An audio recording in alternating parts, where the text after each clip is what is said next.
This place is way bigger than Paimon expected. Where are we? This is where I live. I suppose it's the closest thing I have to a home here. It is. I brought you here because time flows differently in this place. I don't know how much Ajax has told you, but when he fell into this space, I mentored him for 3 months. In that time, only 3 days passed in the outside world. Ajax? Oh, right! That's Child's real name! Yeah, Paimon remembers him mentioning something like that. So, a month here is equivalent to 1 day in the outside world? That should mean we're safe from that power-hungry soul snatcher for now, right? Yes, well, I didn't bring you here just to show you around. In the outside world, the Traveler could be attacked at any moment. But coming here has bought us quite a bit of time. Now, we just need to figure out how to investigate that place you saw. The one full of fog. Both your description and the abyssal disturbance I felt point to that space having some connection to the abyss. It could even be a domain similar to this one. The thief who stole that fragment of your soul is hiding there.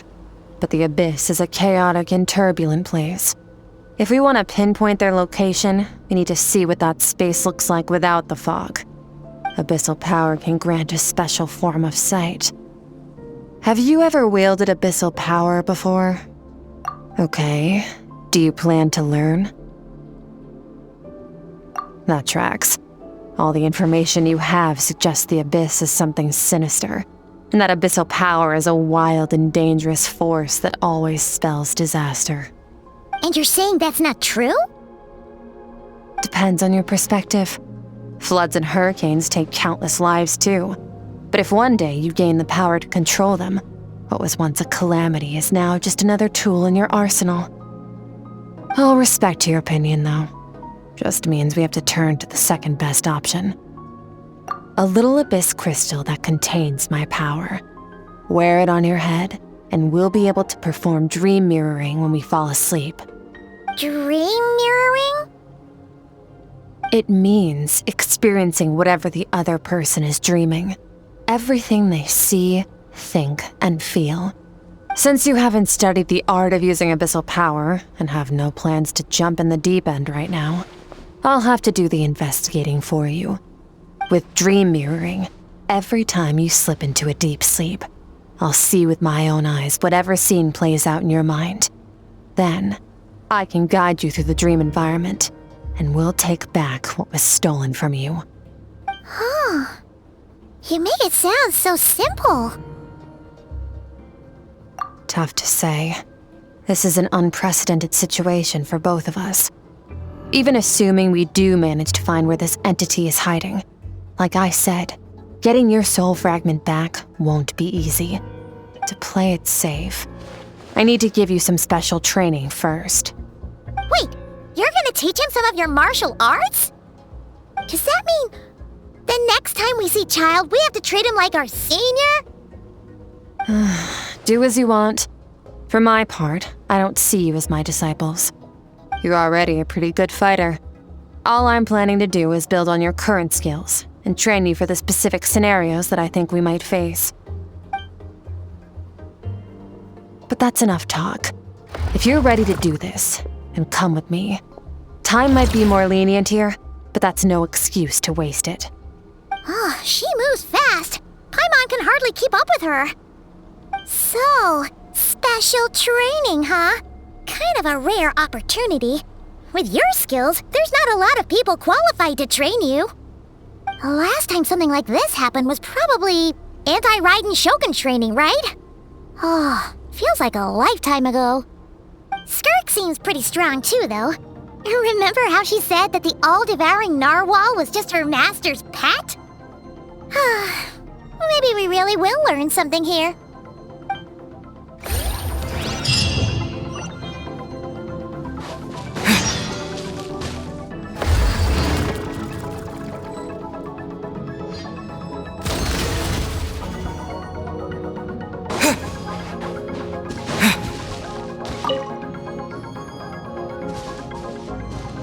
Ready? Bring it on! Your training will be split into 3 stages. Testing your blade work, elemental abilities, and reasoning skills. We'll start with blade work. You're no rookie in this area, so I won't bore you with the basics. During your long journey, you've no doubt sparred with a lot of talented sword fighters. Consciously or not, you'll have picked up all kinds of techniques from them. You bet! There's Kaya, Master Jean, Kuching. Oh, and Kazuha, Ayaka. Yeah, we've met sword masters like you in every nation we've been through. You sparred with a bunch of them too, right? Nice to know it's all gonna come in handy now. Don't get too smug. In sword fighting, techniques alone are not enough. You need a cohesive system to bring it all together. A style or school of fighting. To use the human body as an analogy, your style is your skeleton, the foundation, the framework. Techniques are the muscles and other flesh attached to the bones. This is where your strength comes from. Improving your sword fighting is like growing that body. If your frame got bigger and taller, but you didn't add any muscle mass, you'd be weak and flimsy. Then again, if you packed on pounds of flesh without a big enough frame to support it, you'd end up bloated and unwieldy. You need to do some introspection. Take a good, hard look at your past experiences and figure out which parts of what you've learned are just techniques, and which parts can be used to form your own system of blade work. Only then will you get the full utility out of all your thoughts and observations along the way. Only then will every strike you deliver make perfect sense. Wait, is that it? Paimon thought you were gonna teach him some cool new moves. Like when you went swoosh and opened a tunnel to another place. One day, you'll reach a new level of power where you realize that even that's as basic a trick as any other. But right now, our sword styles are so wildly different that teaching you mere techniques is pointless. There are no shortcuts in the pursuit of power. Failure is your best teacher, and rigor is your coursework. That's all I have to say. Time to make a start. Train until you're satisfied with yourself. Now focus. Destroy the crystal columns as swiftly as you can.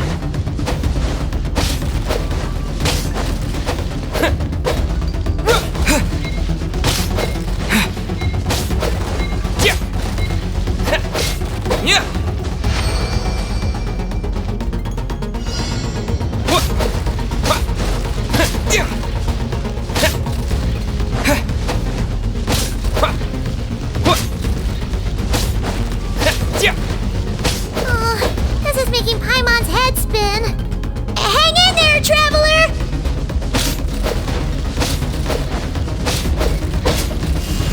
Terra Smash! Yeah! Yeah!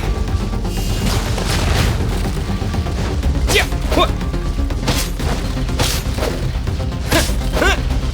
Yeah! What?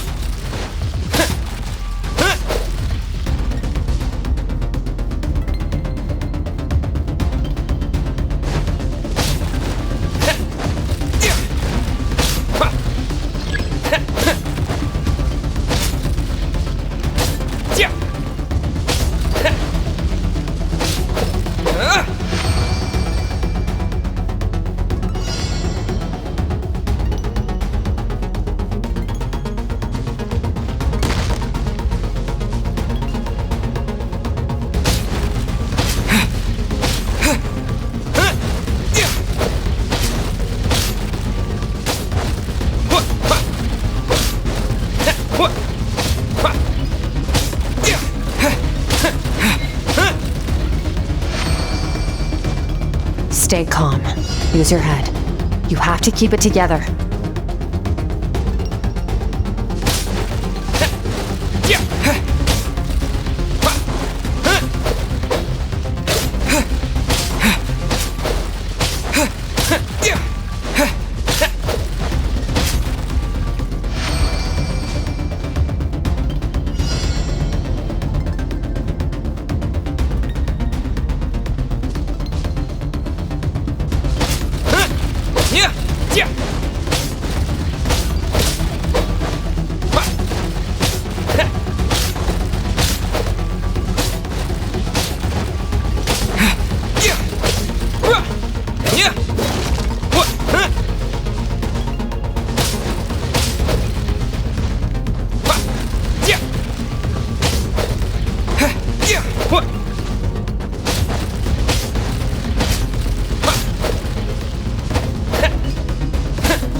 will be frozen in time.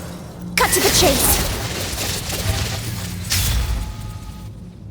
Consider a moment of true mastery that you've witnessed in another person, and ask yourself, what lies beneath the surface? What's their guiding philosophy? What's their state of mind as they maneuver their weapon? Now take that and practice it right away with speed, skill, and strength, over and over, until your hand is one with your mind. This is the only path to true growth. Step on up. Dance with the waves.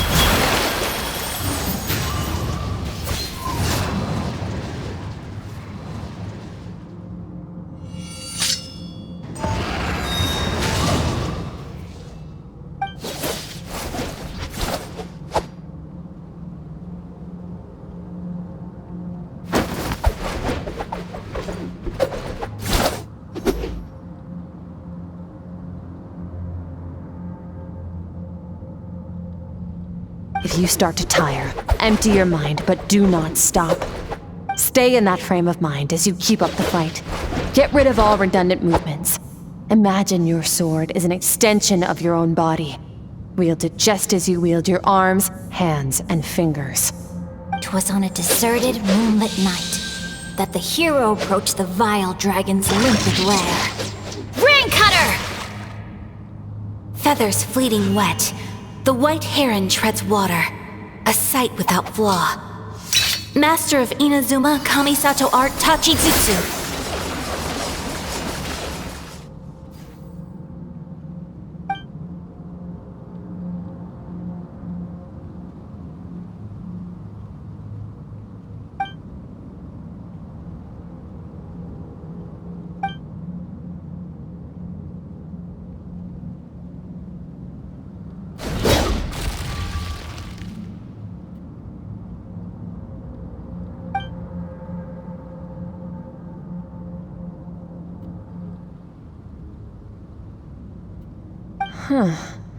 Looks like you've made some real progress. That concludes your training session. Awesome! Paimon knew you could do it! How do you feel? As you should be. Time flies when you're training hard. You've actually been going for several days now with no rest. Yeah, meanwhile Paimon's had a whole bunch of naps. But you were so focused, she didn't want to interrupt you. Go get some sleep. I'll be doing the same very soon. Let's hope you see that foggy place in your dream, so I can get this investigation over and done with.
Skirk, why are you skipping classes again? We've talked about this. 'Cause he's a crabby old man, and he's a boring old man. I don't like going to his classes. Excuse me. You shouldn't talk about your teacher like that. It's very disrespectful. All right, let's not get into a big fight about this. Skirk's learned what she needs. There's no point forcing her to sit through more classes if she doesn't want to be there. But I'd still love to hear about what you got up to yesterday. Why don't you tell your dad all about it? I went diving, and I saw this huge fish. I never knew they could get that big. It looked kind of dumb, though, with that stupid big fat head. I tried to shake its fin, but it just spat water at me. Oh, and today, I'm gonna go to that prairie up north. There's supposed to be this giant bird there that can spit fire. I bet if I climbed on its back, it could fly me all the way to the stars. Then I suppose your old dad should get one as a pet too. Otherwise, how are you gonna hear me call you for dinner up there in the stars? When it's time to eat, I'll come back on my own, Zilly. Anyway, gotta go. Bye, Mom. Bye, Dad. Wait! Put on a coat at least. You'll catch a cold. I'm talking to you, young lady. You spoil that child, you know. Ever since that merchant ship arrived, she practically lives outside. Always going on about exploring the beyond one day, whatever that means. Let the kid do what makes her happy. Besides, we both know you're all bark and no bite. Come on, our little adventurer is gonna be hungry when she gets back. Let's get started on dinner.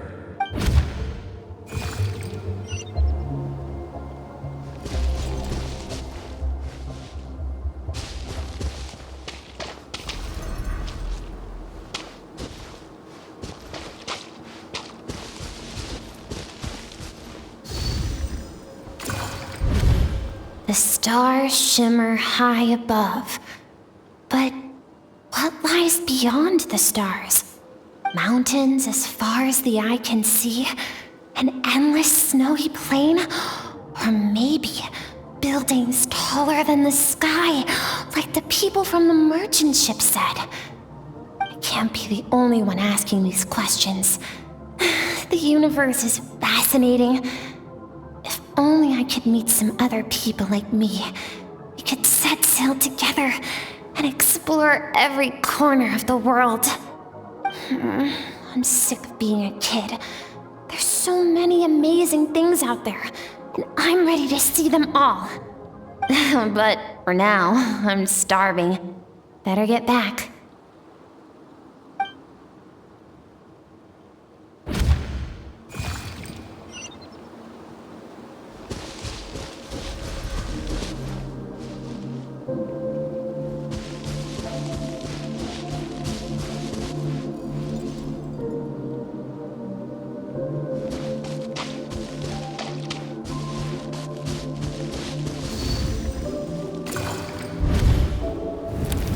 Don't let a single one of them get away!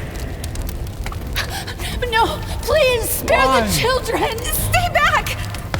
They're coming! Run! Help! Eliminate the threat. Take them down! Don't be scared. This way! We'll never make it! Fire. There's fire everywhere. What happened? I told you we shouldn't have trusted these outsiders!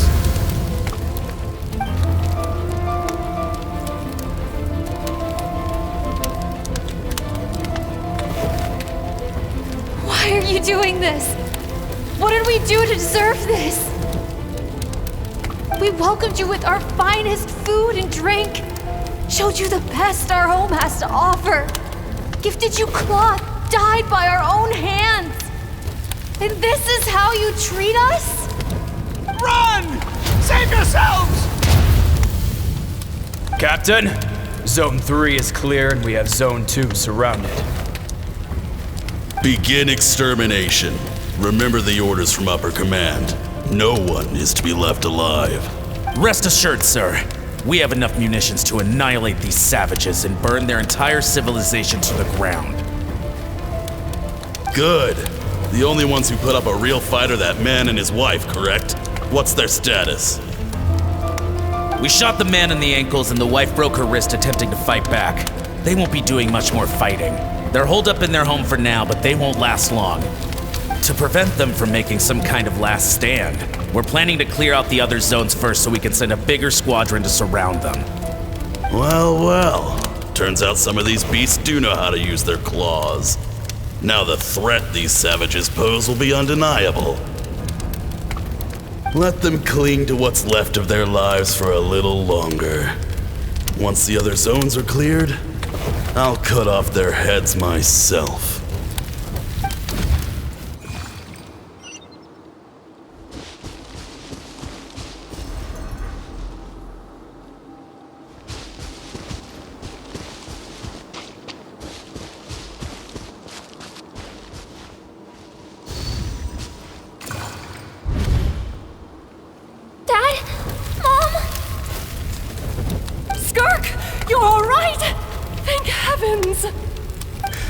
So happy to see you, sweet girl. But you need to go. It isn't safe here. They'll be back any second. What happened? You're bleeding a lot. Dad?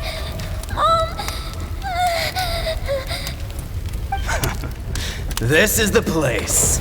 Alert all units. Prepare to surround. Run, Skirk! Run as far away as you can! Don't trust anyone!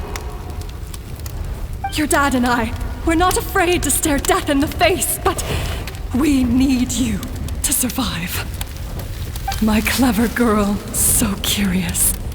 You're already so brave. I know you're going to grow up to be such a positive light in this world.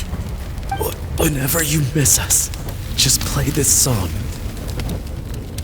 Remember, life is a gift. Don't let darkness claim it. Break down the door! Look what we have here. A savage that can pluck a tune. Well, the show's over.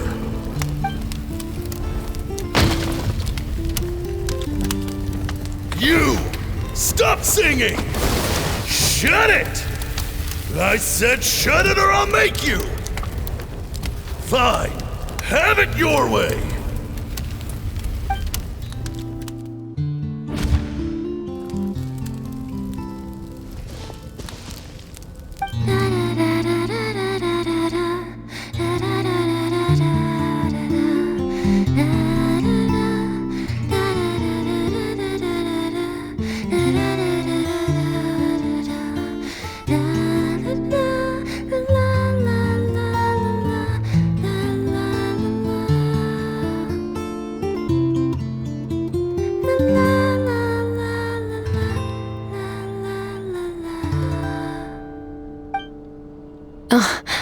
You're awake? I found a few clues while you were asleep, but it's only a start. Now, time for the second stage of your training. This time, the focus is elemental energy. Come find me when you're ready to begin.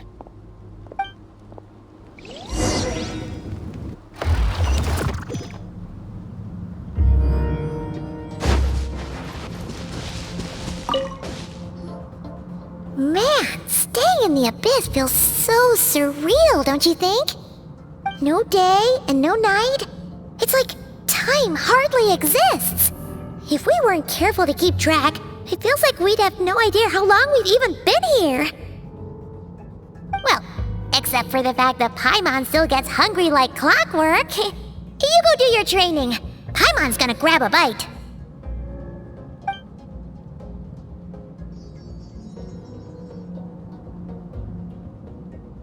The way I see it, the pursuit of power is divided into 3 stages. The first is mastering the use of standard weapons. Next is learning how to harness natural energy. And after that, you're free to challenge even higher dimensions. The natural energy of Tevat is, of course, elemental energy. But that's not my area of expertise. I draw from a different source of power. Abyssal power, yes. Also known as the power of the Void Realm. My master, Surtalogi, is a true expert in that area. After all, he was one of the group of 5 that infamously stole the all-encompassing power of the Abyss, an act for which the people of Conria gave them the epithet, the 5 Sinners. The elemental energy of Tivad, on the other hand, is derived from the power of the Light Realm.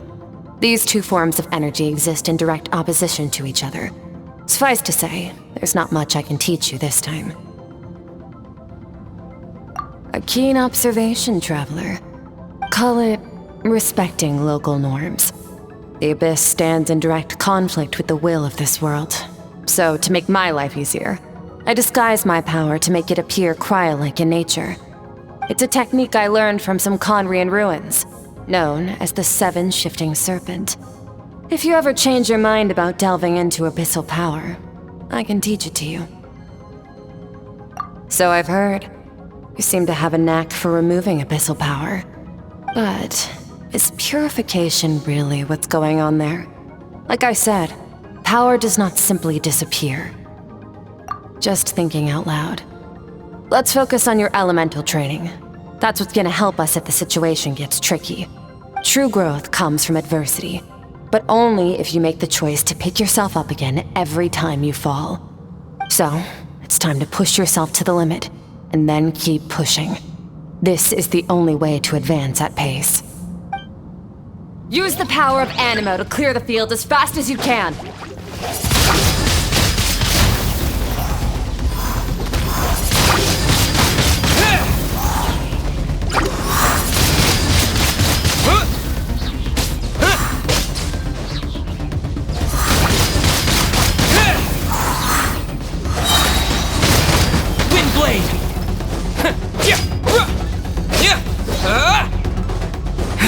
Disappear!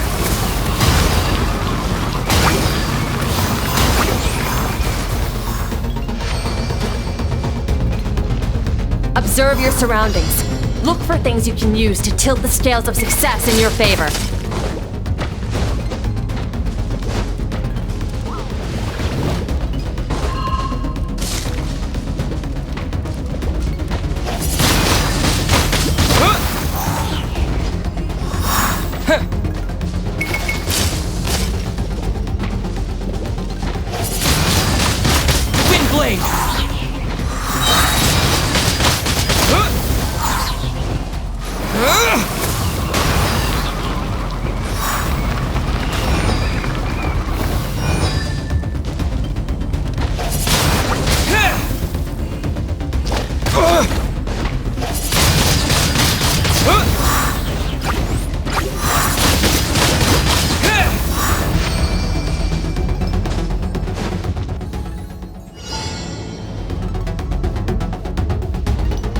Use the power of Hydro to destroy the spikes.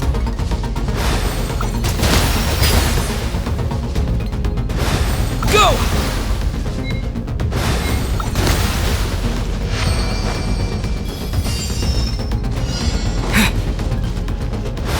Faster! Don't give them a chance to strike you. You need to be quicker than you were in your dream. You can't afford another injury like that.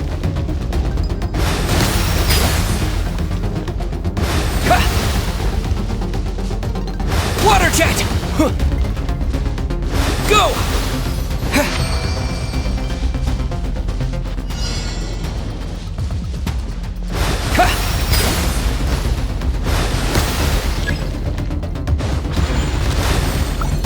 Water jet!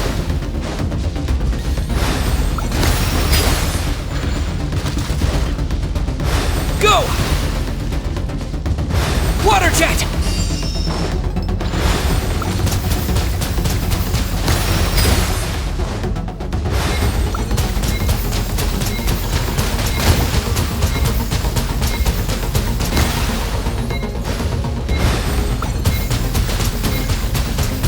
Water jet!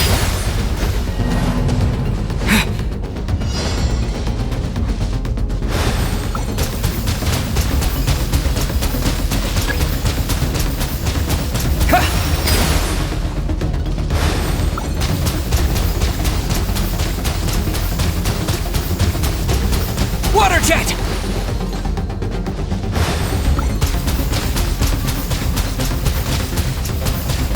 Water jet!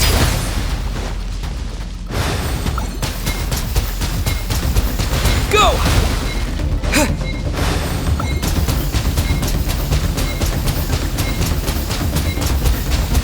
Water jet!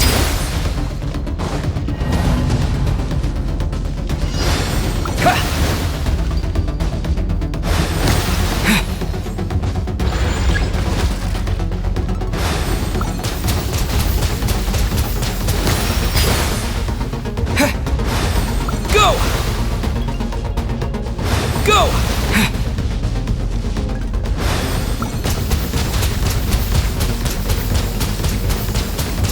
Go!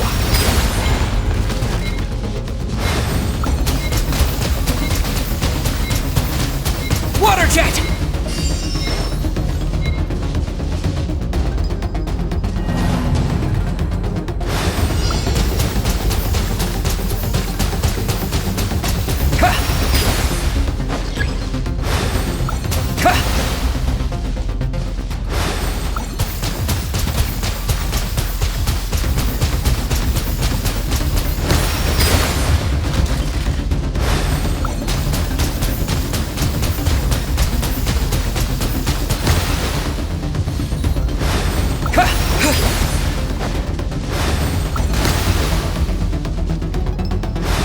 Go!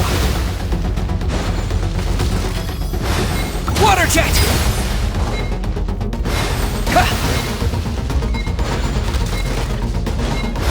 Water jet! Go! Go! Go!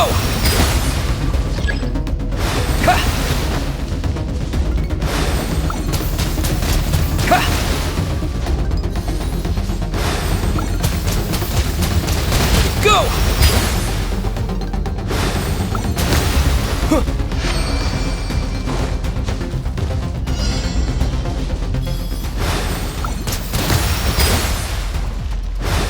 Water jet!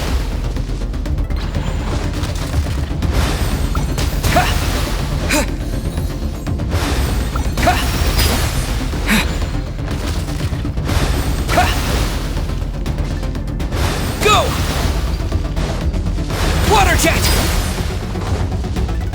Water jet!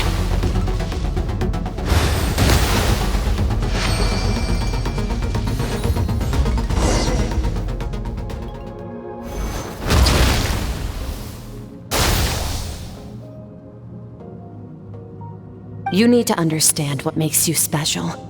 The ability to wield elemental energy without a vision and switch between the elements at will. It means your aspirations need no approval from the gods. Your power is not bound by the rules of this world. So be bold. Do not be afraid to chart your own path.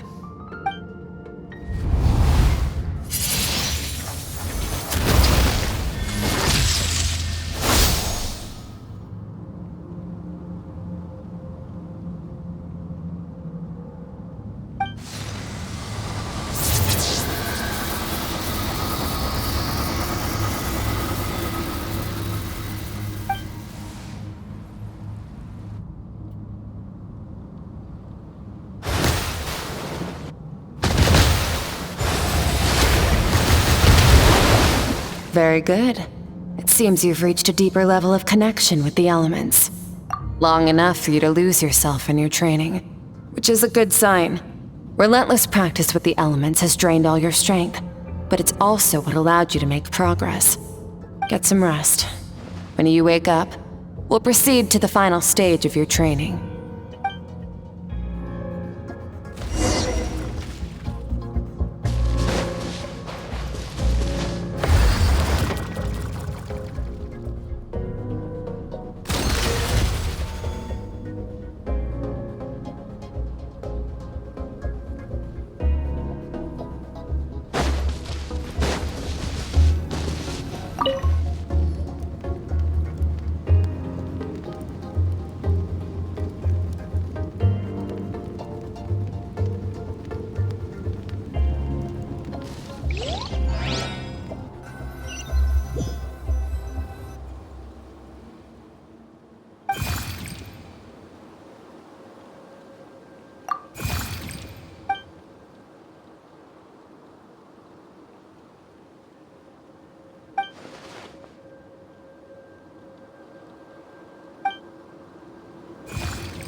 What is the secret to power?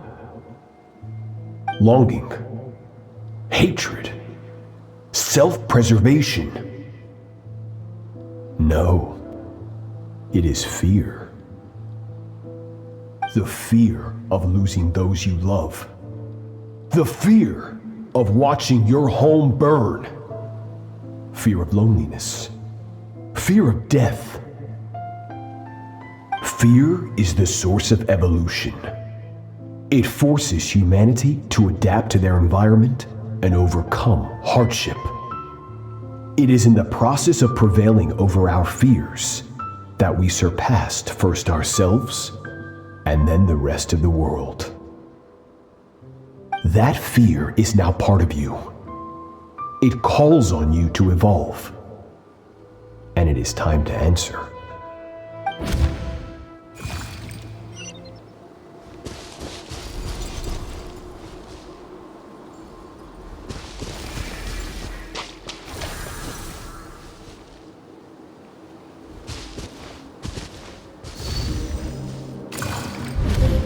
Any minute spent missing home is a minute wasted. Practice your sword work instead.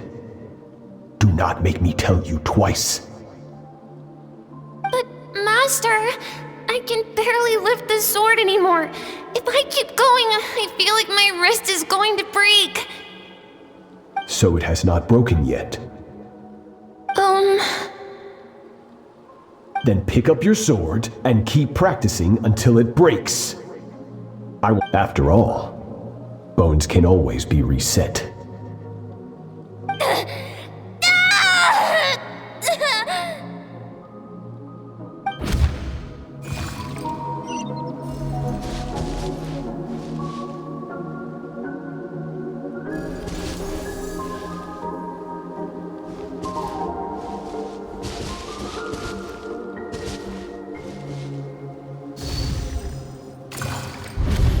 Good, Skirk. Once again, you survived. How do you feel? Cold and pain. These are signs that you are adapting to the abyss. Each time the flesh is torn and the spirit crushed, each time you claw back from the brink of death, you become stronger.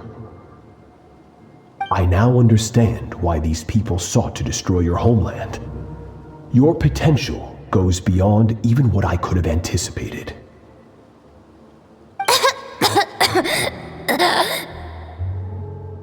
But you still have much to learn in your pursuit of strength. Your mind is rife with distractions. From now on, I shall show no mercy in your training. You must learn to shut out all the pointless emotion, crush the self that makes you weak, and become master over your physical form. Get up, Skirk. Wipe the blood off your face. Cut away the rotten parts of your flesh, and mend what is broken. Then take up your sword.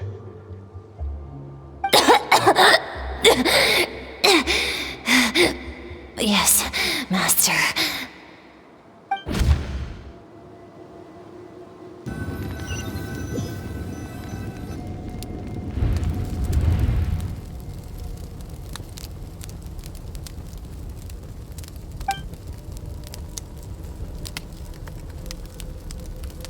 You're up! Hopefully you got some good rest.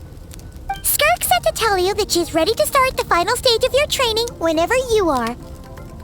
So, want to head over now? Or did you want to wait a little?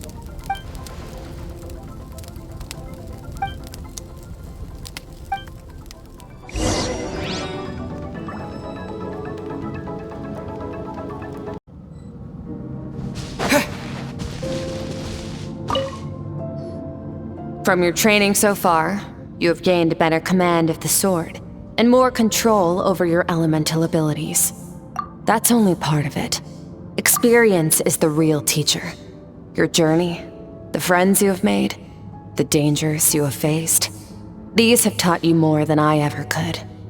Now, It's time to focus on how you react under pressure. You must be able to think rationally, even in unpredictable combat situations. To simulate this, I'm going to attack and you're going to block. Ready?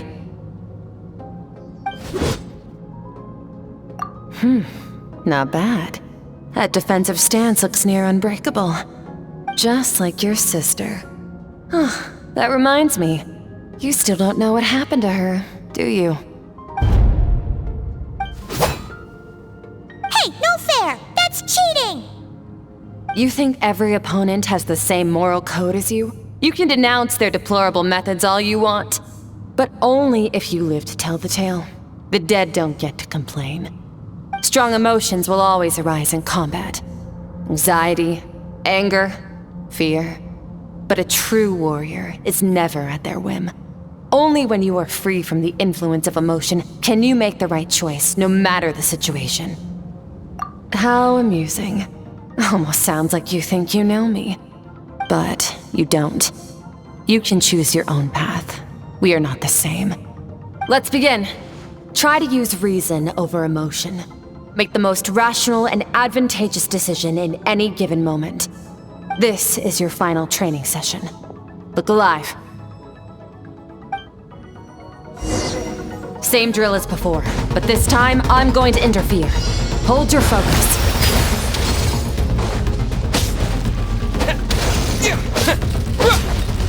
Water jet!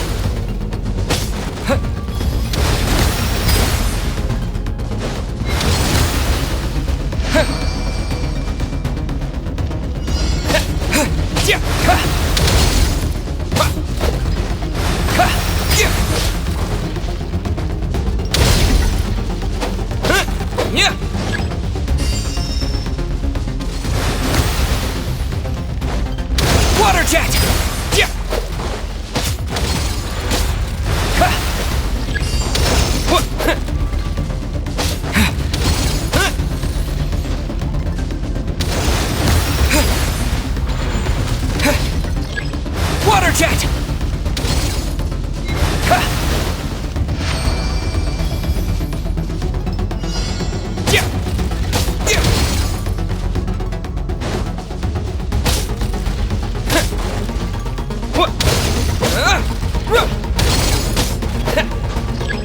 Water jet!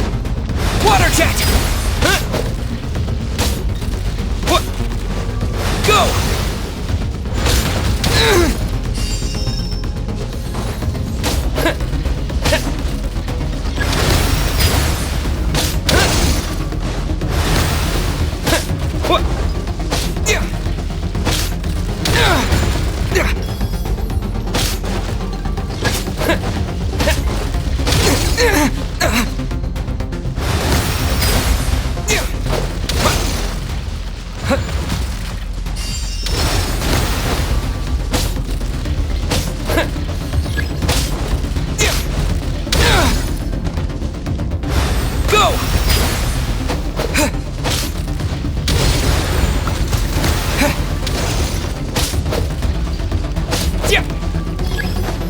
Go!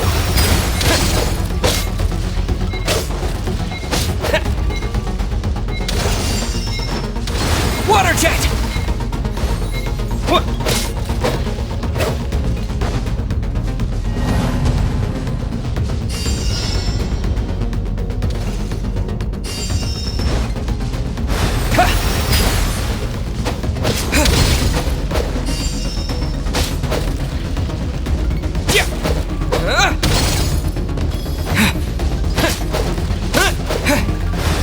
Water jet!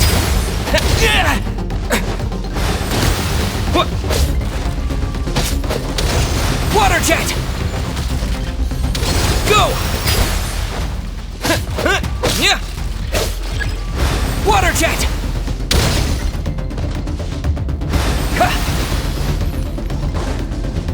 Go! Water jet!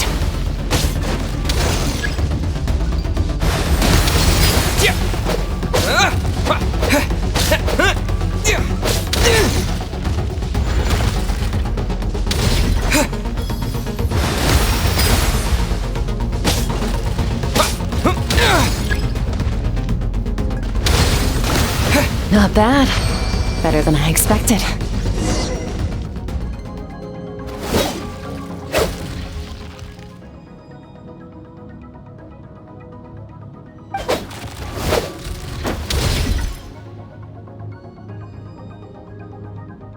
You're getting the hang of it. The first step to controlling your emotions is controlling your mind. You want a unified train of thought. It all comes down to focus.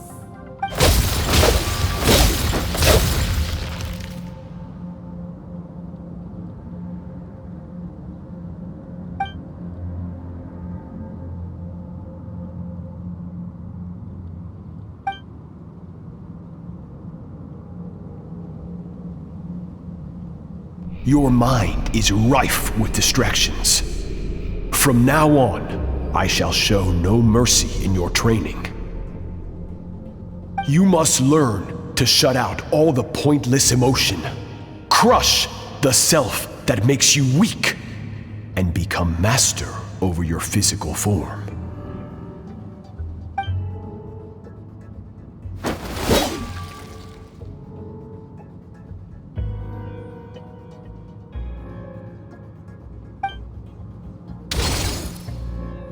Stop. Let's pause here. One look, and I can tell your mind has wandered. That's to be expected. There's a limit to how long a human being can concentrate on one thing. Staying calm and focused sounds simple in theory, but in practice, it's more demanding than sword work or elemental abilities.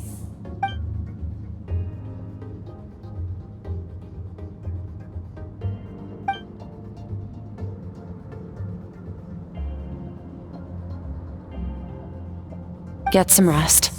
No point training further if you're already dead on your feet. Like I said at the beginning, the only goal of this training is for you to reach a point that you're satisfied with.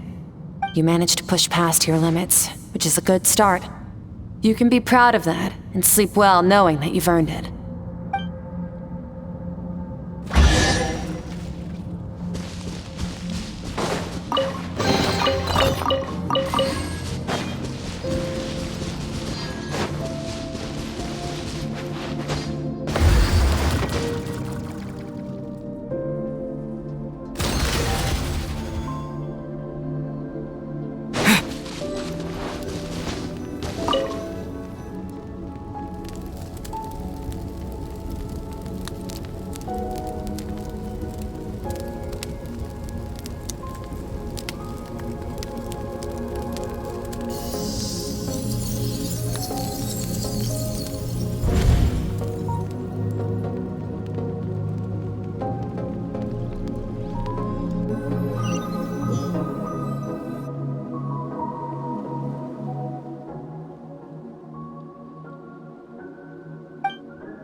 Skirk is amazing.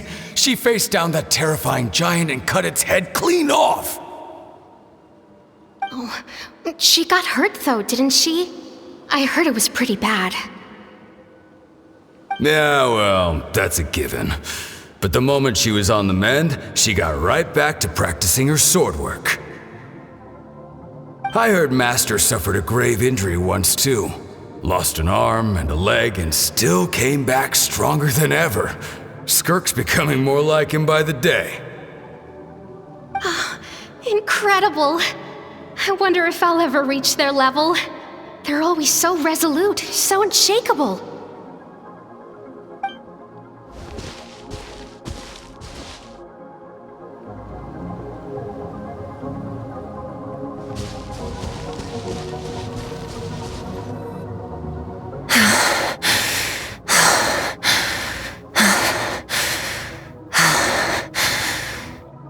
Pathetic. You're not even trying. You're so much weaker than you think. Skirk, have you become a positive light in this world?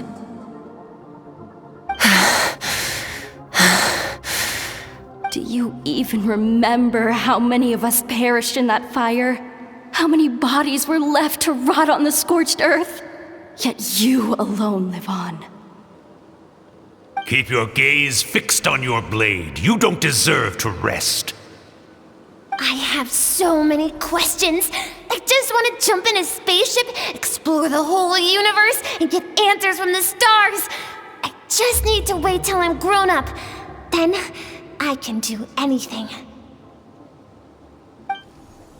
Now, you must bid farewell to who you were in the past and become someone stronger. Run! Skirk! Run! Only death awaits us here. Keep running, and don't ever look back.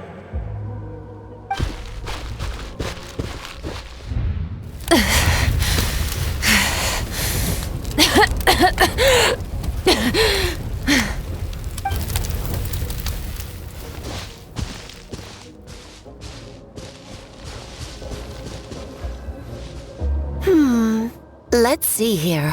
First things first, you need a new identity. Going around telling people you're from somewhere beyond the stars won't do, now will it? How about saying, you hail from beneath the earth instead? As the Conrian saying goes, venturing out into the universe and down into the abyss are the same in that both are braving the dark unknown.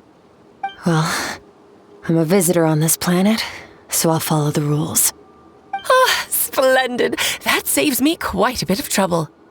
Let me offer you a piece of advice in return, although it might not be what you want to hear. I know the pursuit of strength is important to you, but taking a moment for yourself every once in a while is never a bad idea. Ignore her existence for too long, and there will come a day when you can no longer hear her voice.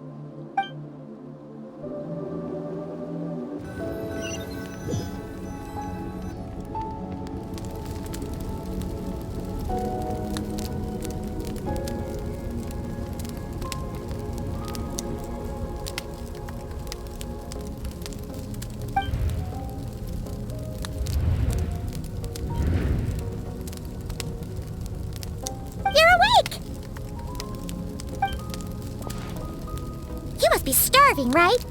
Ta-da! A barbecue feast just for you! Of course you are! That's why Skirk and Paimon got this all ready for you. Dig in, before it gets cold. Ah, well, if you're around someone long enough, it's bound to happen. Plus, Skirk can cook. So, Paimon decided she can forgive the whole Ice Queen thing. Paimon's not one to hold a grudge. Here's an idea. Let's save the chit-chat until after the meal.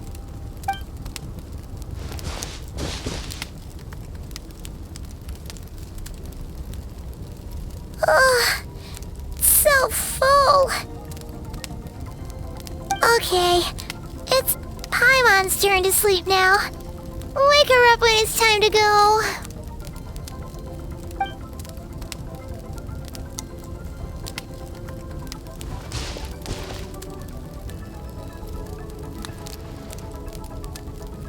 I have good news. First, your training is complete.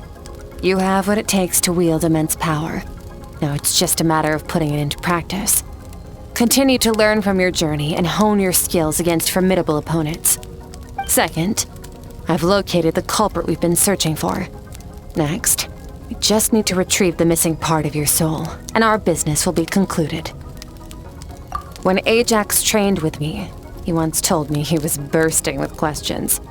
So I allowed him to ask me 3 of them before he left. You and I may never meet again, traveler. So if there's anything you want to ask me, now's your opportunity. Just like Ajax, I'll answer 3 of your questions.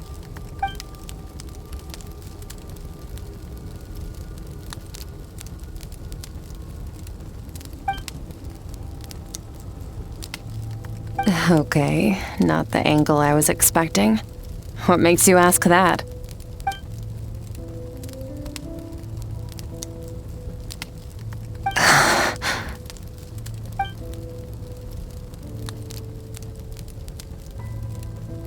I knew that was a possible side effect.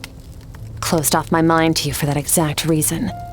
Even with the dream mirroring, you should have seen nothing but endless darkness.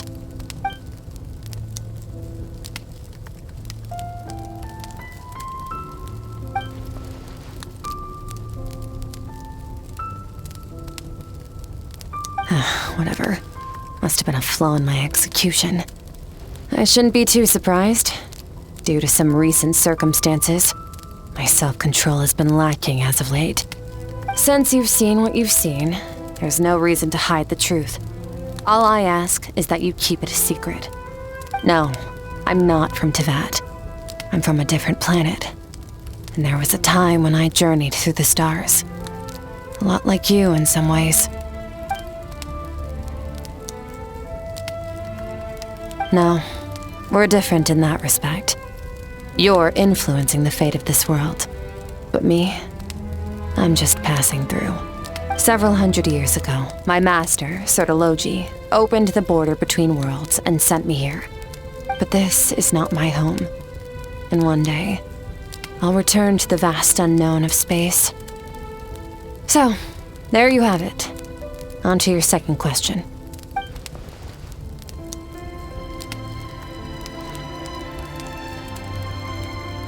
To become stronger. For certain reasons, I need to bridge the power gap between me and my master as quickly as possible. But first, I need to understand the source of his strength. To do that, I need to follow in his footsteps, walk the path he once walked, and somewhere along the way, I'll find out how to defeat him. That is my sole focus and purpose. Okay. You have one question remaining.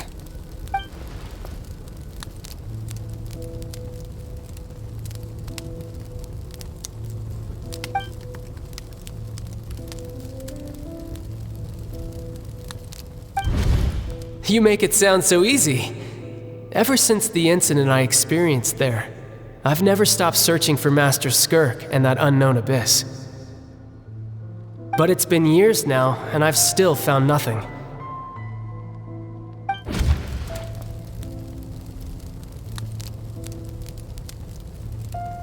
Well, your last question?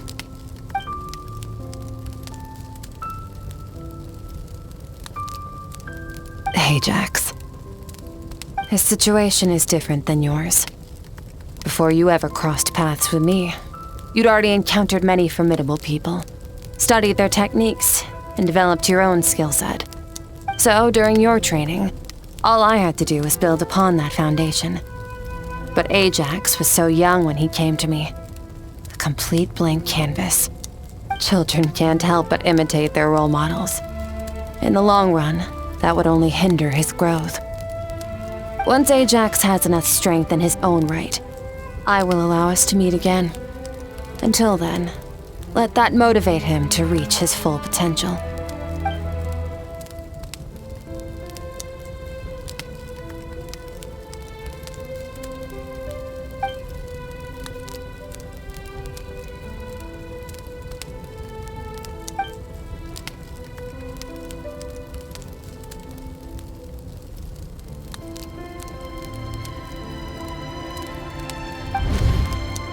Unlike you, I have no desire to establish a connection with the world. The weak and the lowly have no right to remember me. They're lucky they only have a few missing memories to show for it.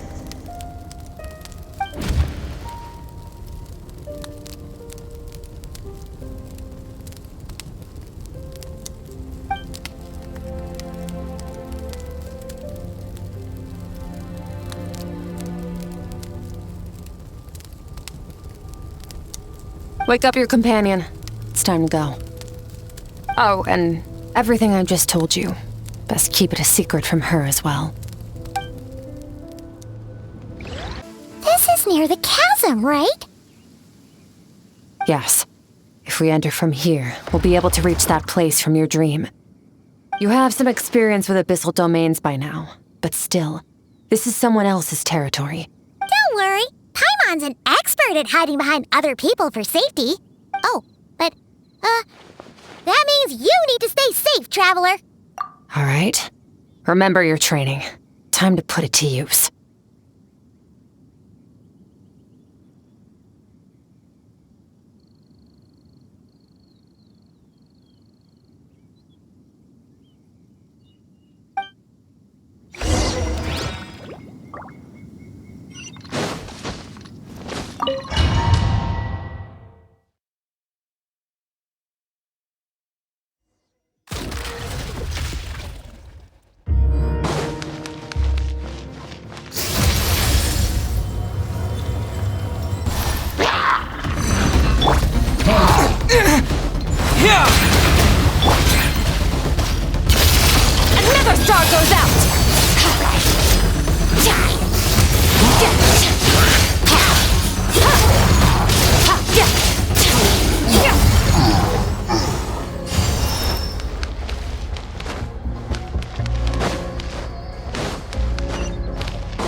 just gonna float behind you.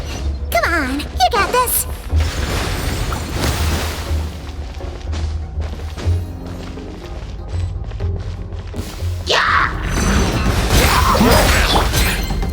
Fearless.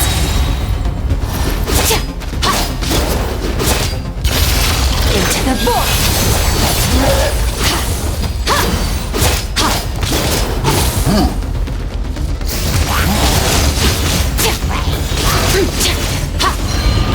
Hey, what are you two doing here?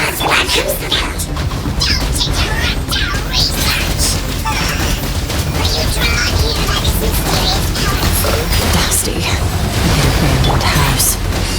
Let's press on.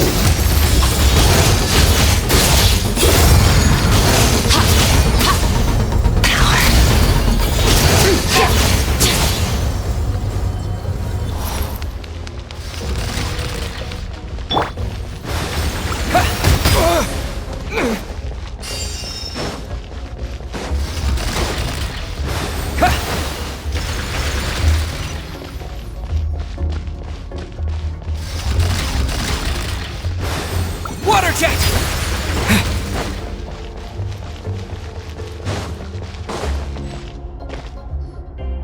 Oh, looks like this is a dead end. Did we make it to his hiding place? Ugh, this fog is making it impossible to see anything! This should be the place where you were attacked, Traveler.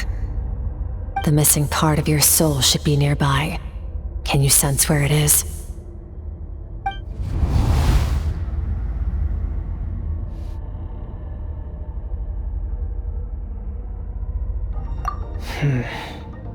Our opponent must have covered his tracks just in case.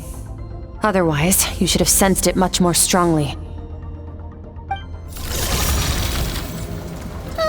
Hold on! Look! The spikes are back! Stay calm. Let's hold back a little. Give our enemy some wiggle room so we can see what we're dealing with. If you're too reckless, we might be playing right into his hands. Our enemy took part of your soul for a reason. It's likely he integrated it into his attack somehow. If we're smart about this, we can track it down.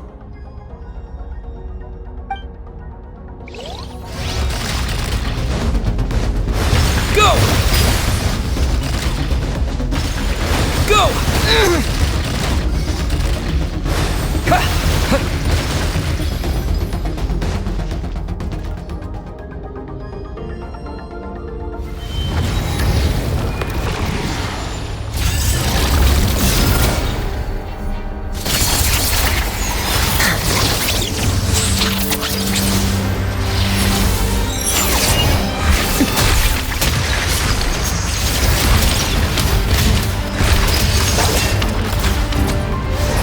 From the start, the attacks have been focused on me.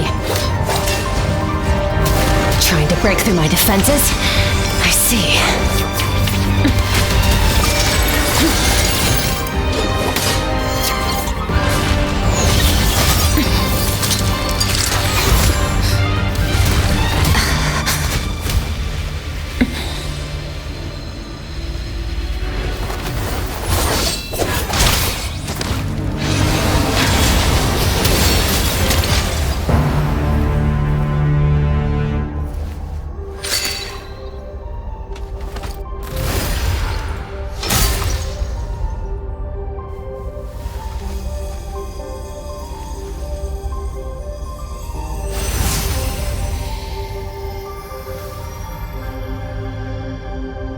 There.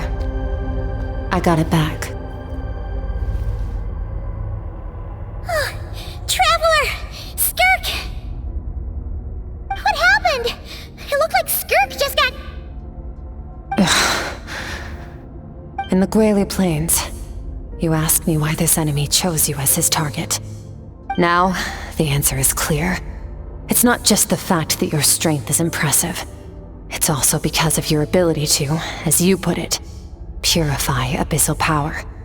Whatever that actually means. The fact is, that ability allowed him to do something that should have been completely impossible. Namely, break through my defenses and steal my power. No, he couldn't have known I'd come to his domain. He only stole your soul fragment because he knew the value of its power. I doubt he expected it to come in handy so soon. Call it fate if you want. I believe that's the term they use in this world for arbitrary coincidences like this. In any case, it works to our advantage. Once I realized what he was using that power for, it gave me the chance to get back what you lost. I'll cope. Well, done gorging? Good. Time to answer some questions. How did you get the power of the all-devouring narwhal? The all-devouring narwhal? Oh, of course! Paimon knew that spike thing looked familiar. It looks just like that narwhal's horn! I highly doubt you acquired that power through your own strength. Tell me I'm wrong. You're desperate enough to scour the land for god remains and whatever vestiges of power you can find. That alone proves you wouldn't be able to defeat a creature like that. Which leaves one possibility. You know my master, the Foul, Surtalogi. The Foul? Who dares call him foul? Surtalogi.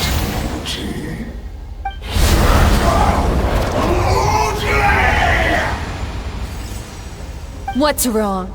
Bit off more power than you can chew? You're struggling to hold a basic conversation. Just a little longer. I'm still...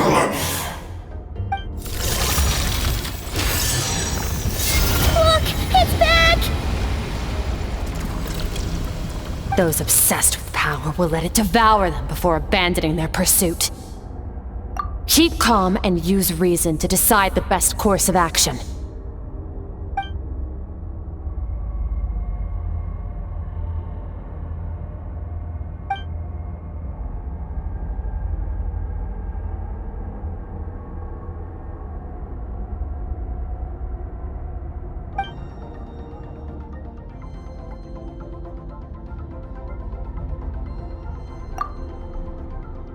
Wise decision.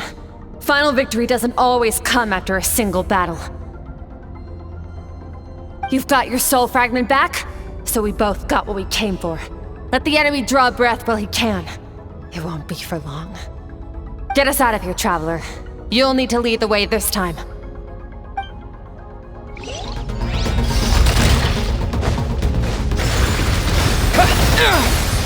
Skirk, is your shoulder gonna be okay? The wound is minor. It'll heal in no time. You should focus on getting out of here alive instead. Uh-oh! Falling spikes! Run!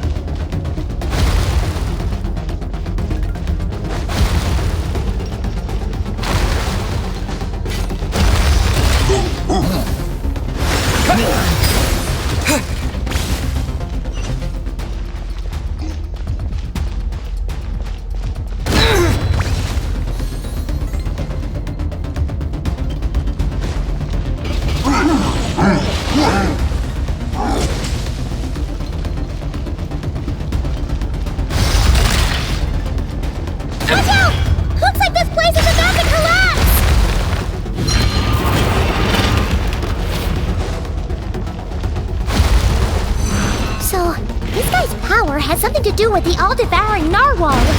Did you know that all along, Skirk? I had my suspicions. That's why I decided to investigate in the first place. But suspicions only get you so far.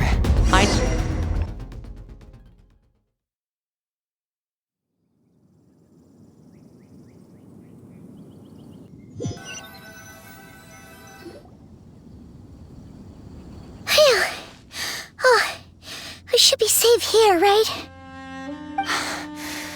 I no longer sense his presence. Can't have followed us out of that abyssal domain. Weaklings like him will find that my power is not so easily controlled. He won't be leaving that place until he's managed to digest it. You seem surprised. I suppose that's fair. You've seen but a fraction of what that whale is capable of. That gaping maw could swallow a planet whole. It's called the all-devouring narwhal for a reason. Devouring is what it does best. It can extract power from anything, dead or alive. as long as it manages to make physical contact. Yeah. When we had our run-in with that thing, Neuvillette mentioned that it has an instinct to devour. Your dragon friend recognized the nature of its abilities and used the power of Hydro to protect you. That worked because it was in a satiated state, so it was somewhat less aggressive than usual. It's a different story when it has no more power to feed off of. That's when its true voracious nature kicks in. It could devour everything on the planet in that state, which is why I cast it into that void space. But I hadn't counted on there being anyone left on this planet capable of wielding its power. To me, that says he must have encountered the whale a long time ago. Meaning, he must have known my master. Exactly. It told me everything I needed to know. Hence why I said we both got what we came for. And I believe that brings our transaction to an end. Now that you're whole again, you can get back to your own journey. I'll handle the rest of this situation myself. No way! We can't leave now! Something was stolen from you because of us! We have to help you get it back! This isn't my first taste of failure or losing power. When you fall, you get back up again and become stronger. That's how it is. But what if that monster finds you before you're all better? Plus, how are you gonna get home? It's not like you can just go swoosh and open a door to the abyss again. Not without your full strength. So, sticking with us for the time being doesn't sound so bad, does it? Fair enough. Then take this. What is it? A bag of Mora. Nothing in this world is free. I know that much. I'll leave the planning to you. Hurry up and decide where to go. We shouldn't linger. We should take Skirk somewhere she can rest. But where?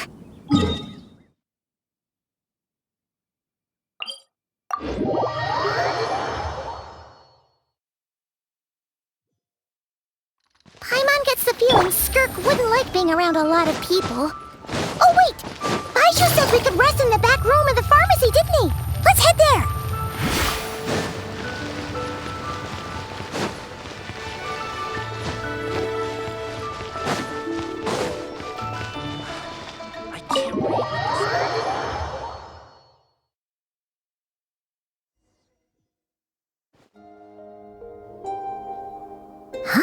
This bag from Skirk has a ton of Mora in it. Does she have a job or something? Wait, no. After what we saw at Wamin Restaurant, that seems impossible. Can you imagine? It would go something like... I'll be collecting my paycheck now, boss. Oh, sure thing. Wait, who are you? Have we met? Can't hold a job if you make everyone forget about you. So, what did she do to get all this Mora? Claimed some buried treasure, took care of a few monsters that were causing trouble. Nothing untoward. It's safe to use. You heard all that?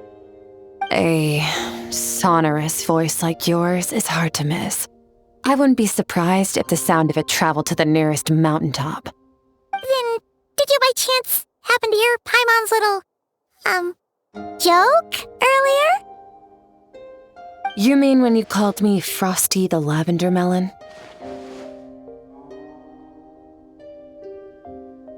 No, sorry. Paimon totally misspoke just now.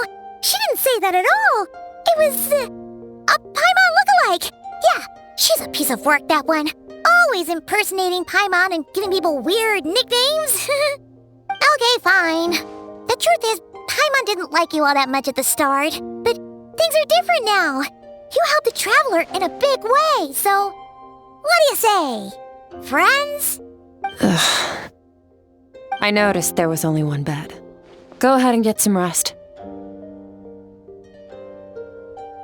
Wait, what about you? I don't get tired, and I don't need rest. I'm going to practice my sword work. That should help me regain some strength. But your shoulder... Hey, don't just leave! Whatever. Let her tire herself out. She'll come back eventually. Let's get some sleep, Traveler. That comfy bed is calling, Paimon.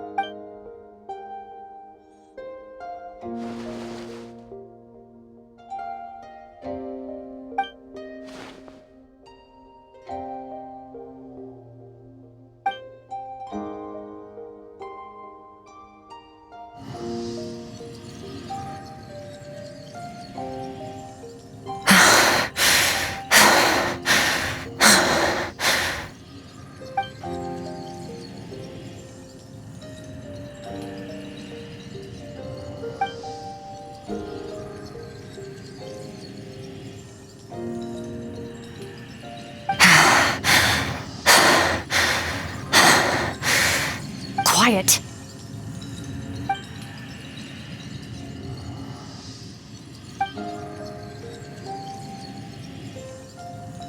Do you even remember how many of us perished in that fire? How many bodies were left to rot on the scorched earth? Yet you alone live on. Keep your gaze fixed on your blade. You don't deserve to rest.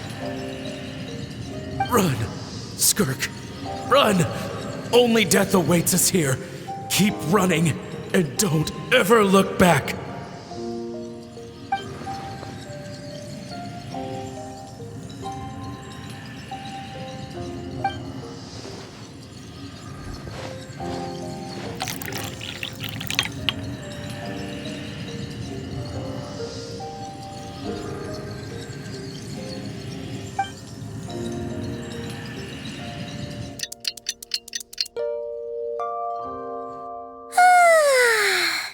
Getting an early night's sleep is the best. That bed was so comfy. Wait, Skirk? Have you been sitting out here the whole night? The bed's all yours if you want it.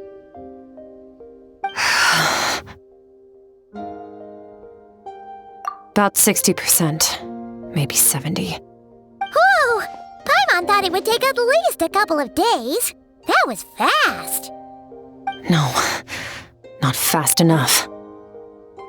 That's 20% less than last time. Same training regimen, same intensity. Nothing felt different, but somehow the outcome fell short. No, I think the problem's with me. I need to meditate for the next 2 days. Deep introspection should help me find the issue. Ooh, sounds intense. We'll watch over you in the meantime, then. Thanks. See you in 2 days.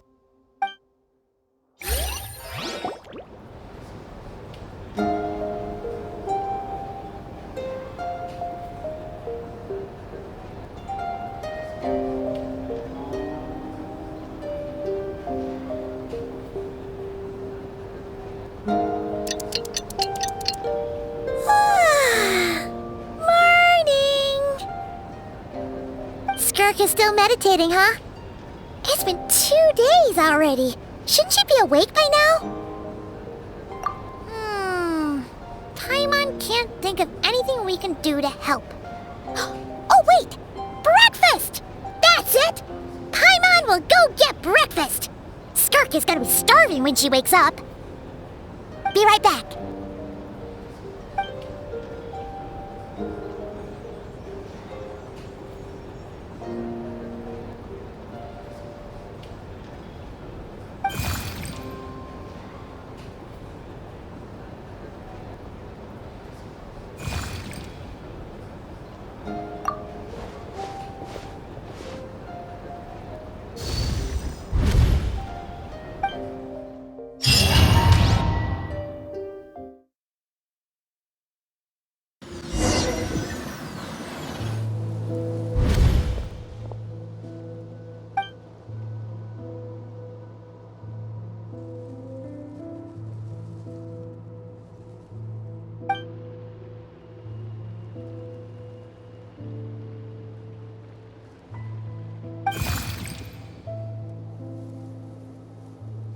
That's right.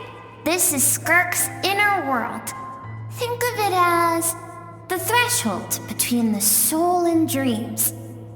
This isn't your first time here, but what you remember is probably a space covered in darkness.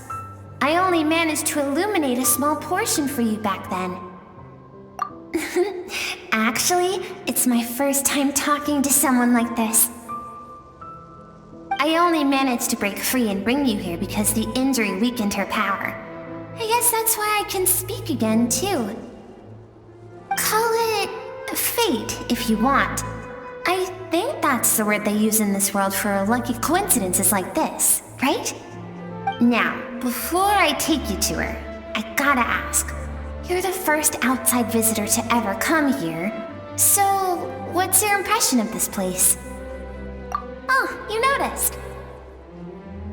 This river represents Skirk's strength. Strength accumulates over time. It is the summation of a person's lived experience.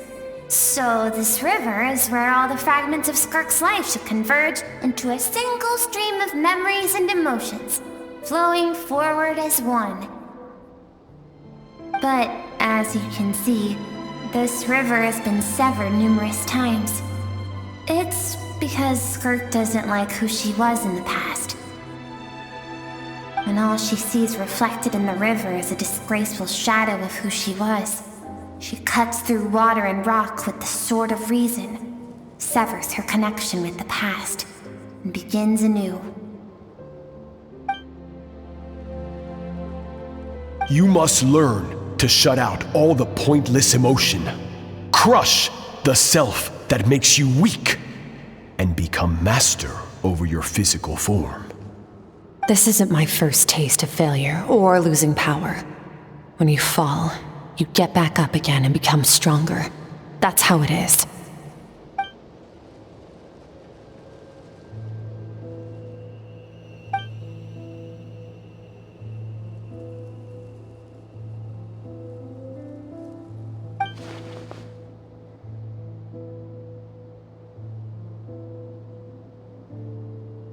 The answer to one mystery invites another question, I see. Let's follow the river upstream. There among the cliffs, among the memories etched into her heart, lies the truth of it all. Soon, you'll understand everything.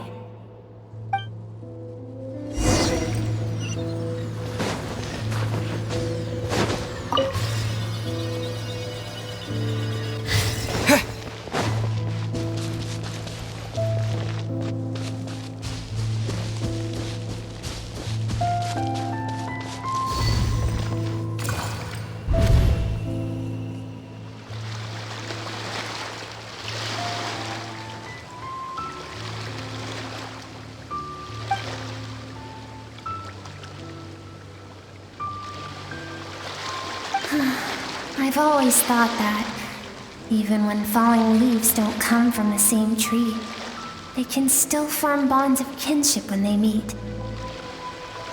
Like meteors, you both made a journey through the stars.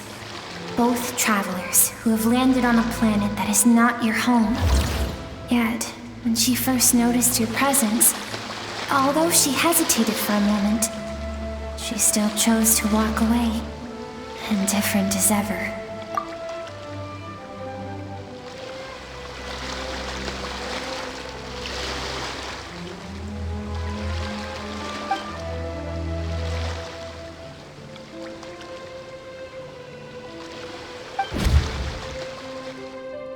Seems like you've answered your own question.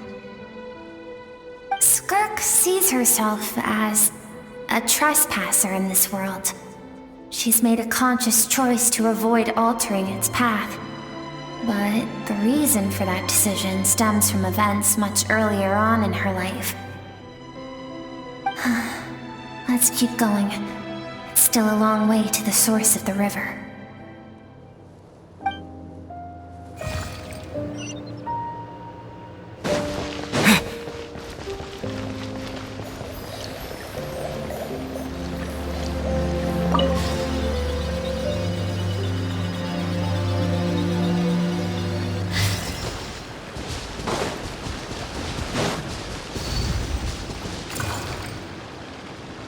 You now shall have what it takes to wield immense power. From this day forth, I shall teach you no more. No one can become a worthy warrior through imitation alone. I have given you fangs and claws. Now, you must learn to hunt. You wish me to travel the world beyond on my own, Master? Indeed. Make new friends. Embark on your own journey. And piece together a new future from the shattered remnants of your past. We will still have contact through the abyss. But know this. One day, I will take the life you worked so hard to rebuild and reduce it to ashes. Just like the fire that haunts your mind. Why would you do that? I have told you before, fear is the catalyst for human evolution. You have tasted loss. You have known fear, so deep it can be felt in the bones. But as living beings, we all have an instinct to detach from that which harms us. And thus pain dampens over time, and the acrid taste of fear becomes but a distant memory. Yet now, I have bestowed upon you the gift of fear eternal. It will drown you in the nightmare of your childhood, or it shall drive you to defeat me, whatever the cost.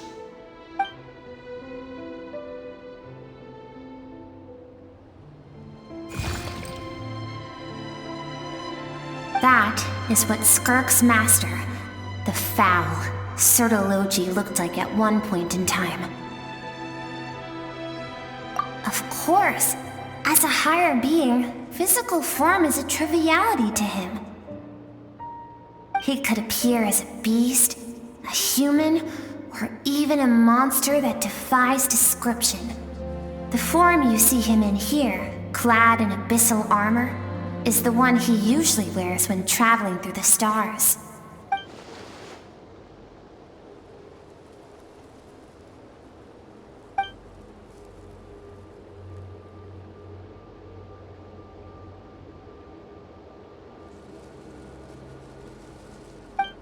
For certain reasons, I need to bridge the power gap between me and my master as quickly as possible. But first, I need to understand the source of his strength. To do that, I need to follow in his footsteps, walk the path he once walked, and somewhere along the way, I'll find out how to defeat him. That is my sole focus and purpose.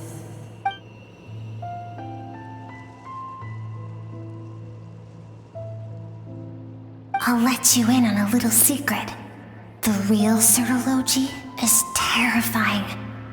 The scope of his power is impossible to understand until you experience it firsthand. It is absolute, the power to crush all things. Shall we keep going? Let's see. We're about halfway there.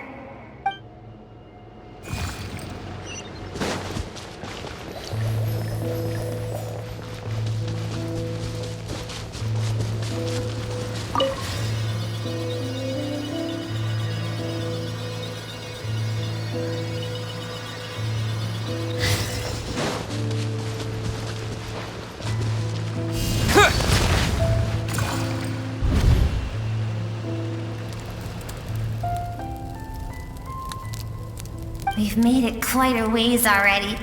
This is Skirk, when she first began training under Surtalogi. I have set your broken wrist. Tomorrow, you're to train twice as hard. No tears this time. Good. Attempting to garner sympathy through tears is a habit of the weak. A pitiful, useless ploy. Can I ask a question, Master? Why did you save me? I keep thinking, maybe it would be better if I had died. I wouldn't be haunted by that fire all the time. I wouldn't have to go on like this. I saved you because I have a plan for you.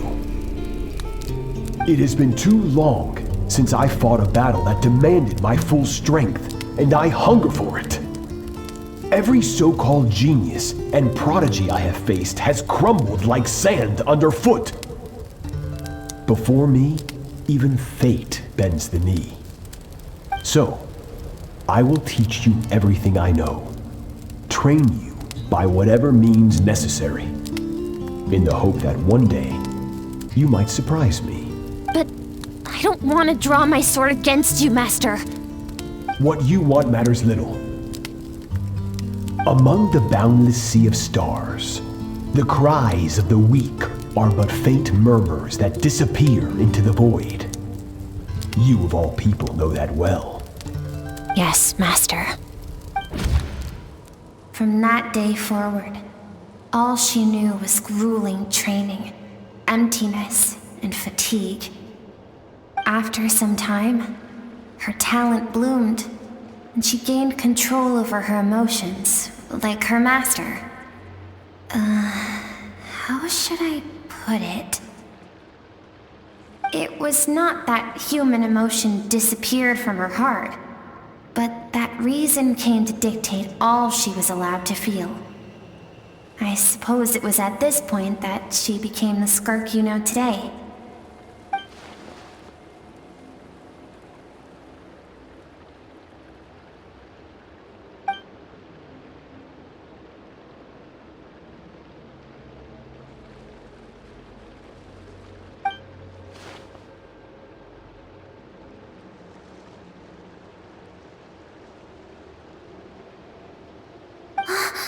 We're nearly there. I almost don't want to reach the end. Well, shall we? This is the final stretch.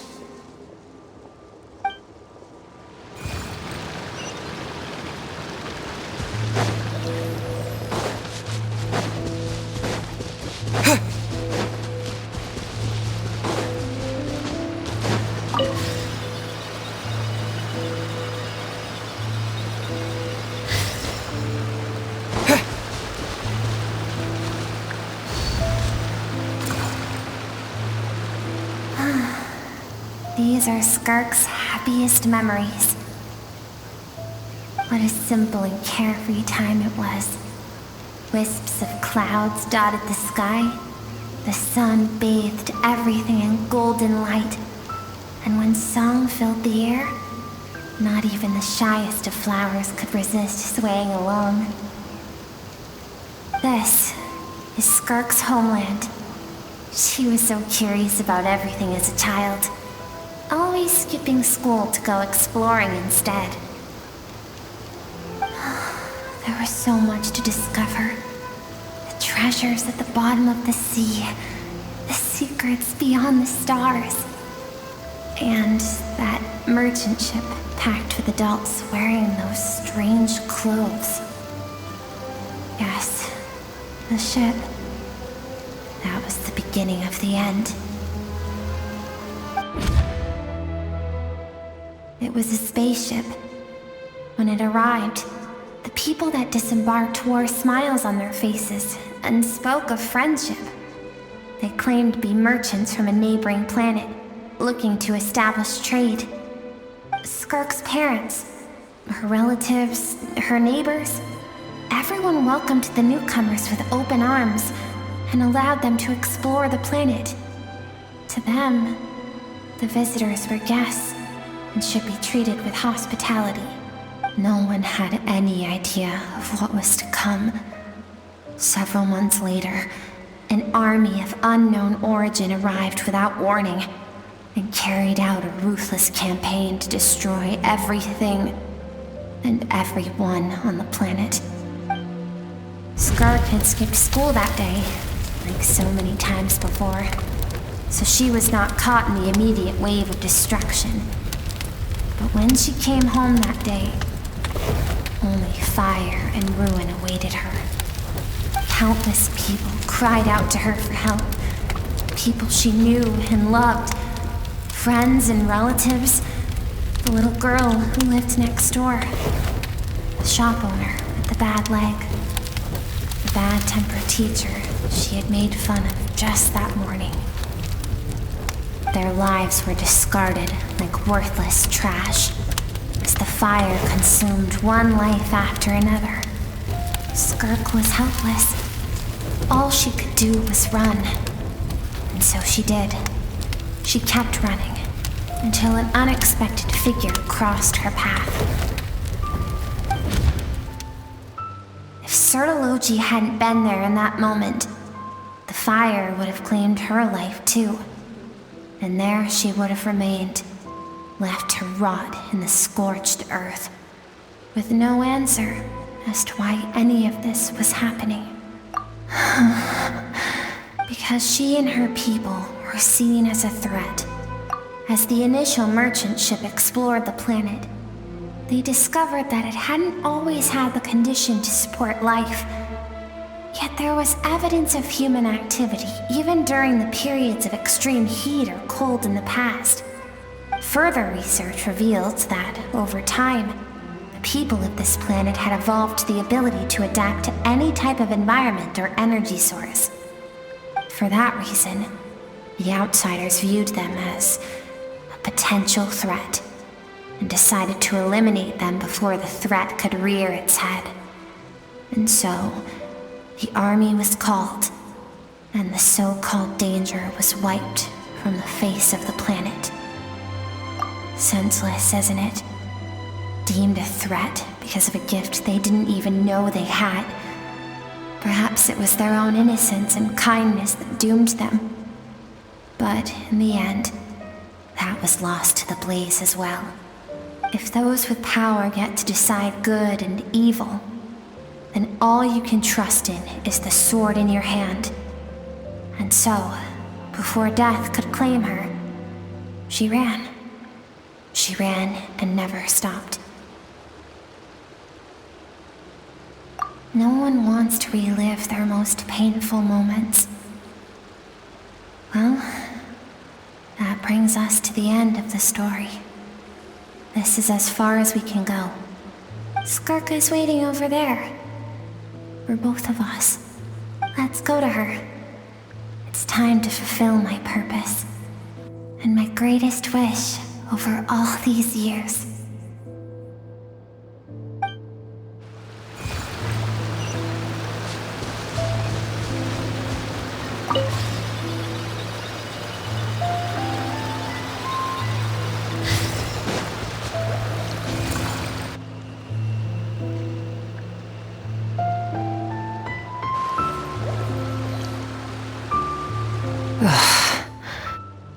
So all this, just so you could bring him here.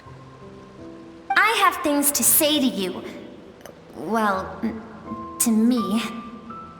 I want someone to witness our reconciliation, even if it takes an argument to get there. And he is the best choice in this moment.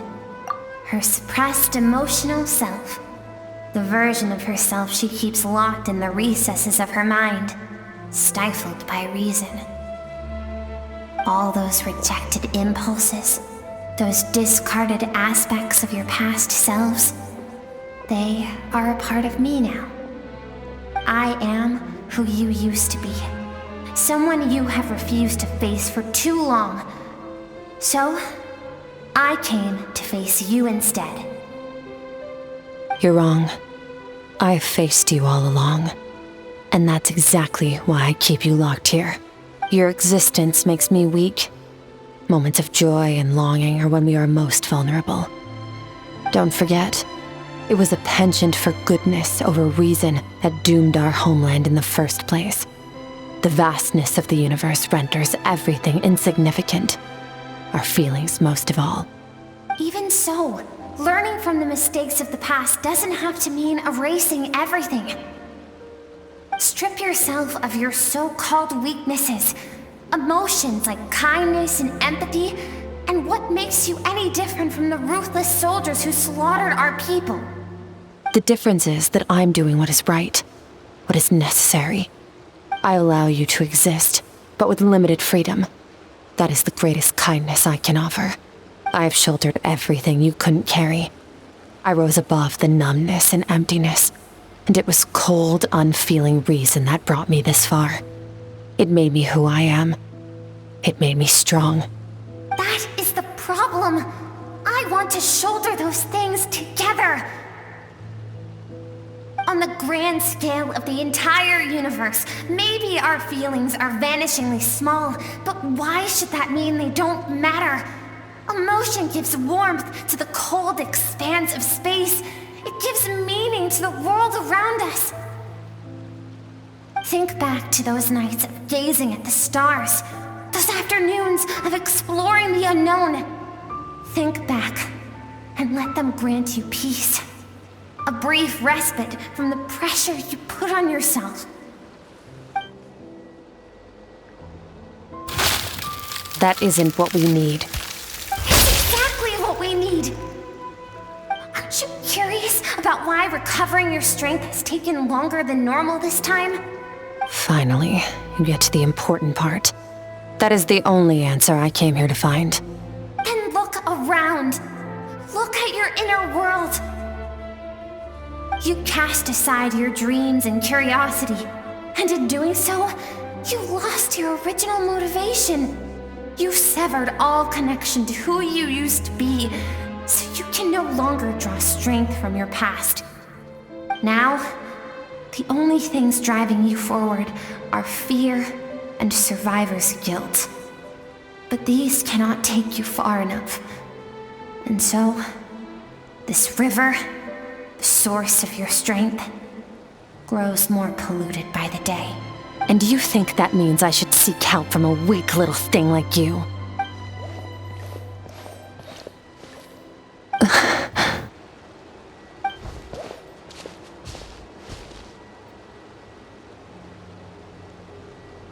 Thank you for saying that.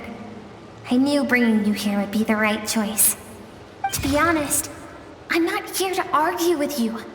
This isn't about who's right or wrong. And in fact, I agree that in order to make it through the wake of that tragedy, we had to distance ourselves from the pain through reason over emotion. But what is right at one point in time isn't always right forever. I know you will never forget that fire. I know the fact that you were the sole survivor fills you with guilt.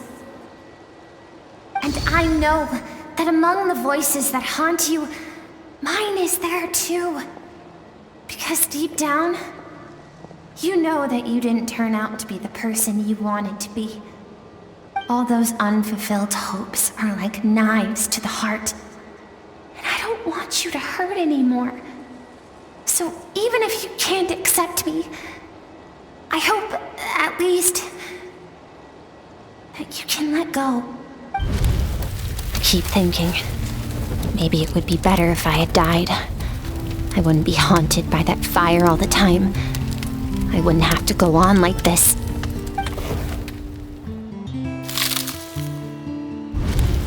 Your dad and I, we're not afraid to stare death in the face, but we need you to survive.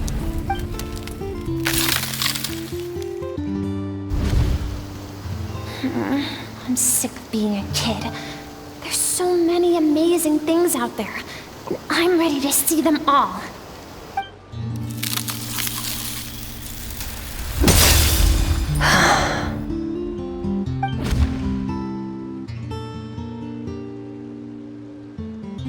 I remember. There was a song Mom and Dad always sang when we went out to fetch water. Dancing water. The sand along your path is begging for your song and movement. Will you carry this burden with you on your journey? I am not the dancing water, and you are not the burdensome sand. But if this is your wish, then I will carry you with me until the end. Thank you. I should be thanking you.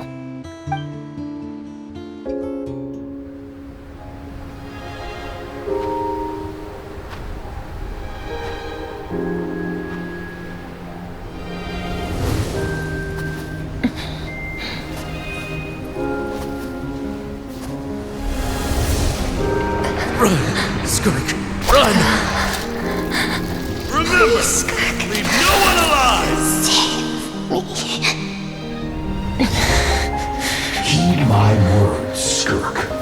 Let fear take root in your soul. Did you survive? Why was it only you? Skirk, did you become a positive light in this world?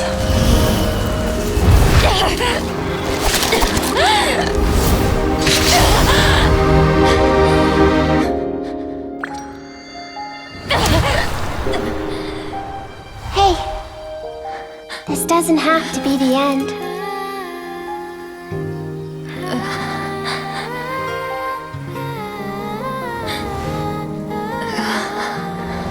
Life is a gift. Don't let darkness claim it.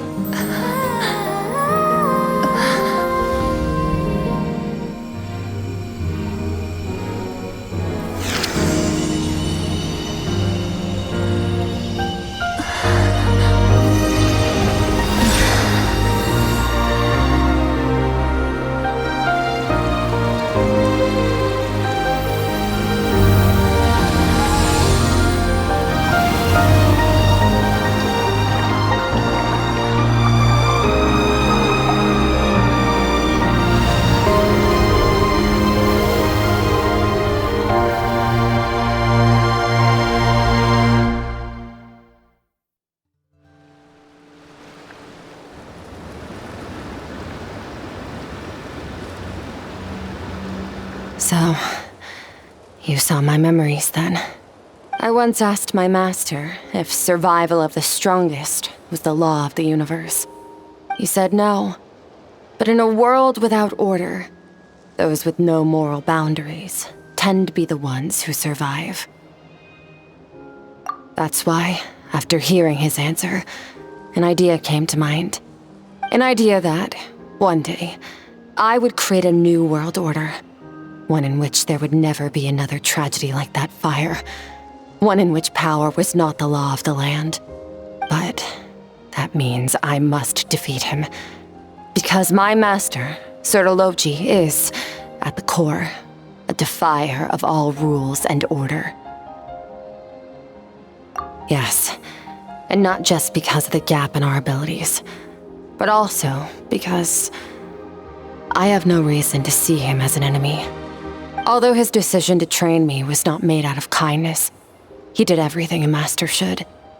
He saved my life, taught me the sword and the principles of strength. And for that, I respect him. I know, and it's not something I want. But Master never goes back on his word. I have to treat everything he says as a promise. He's no longer into that. But he sends me messages through the abyss every now and then. Most of them are simple greetings, or an answer to one of my questions. Every time I hear from him, my heart skips a beat. And I wonder if this is the moment where he'll finally appear before me and tear down everything I've built to pieces. Maybe that means I do live in eternal fear, just like he said. Yes, I respect him, but I'm also afraid of him. And for that reason, the pursuit of strength consumes every moment of my life.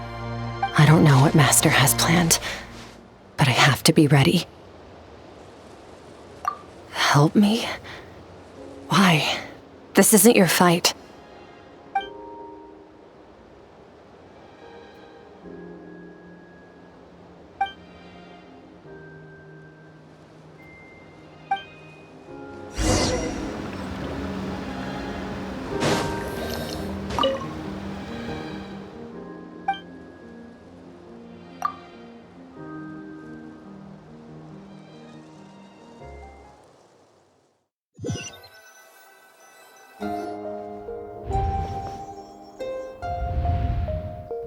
Oh, you're finally awake!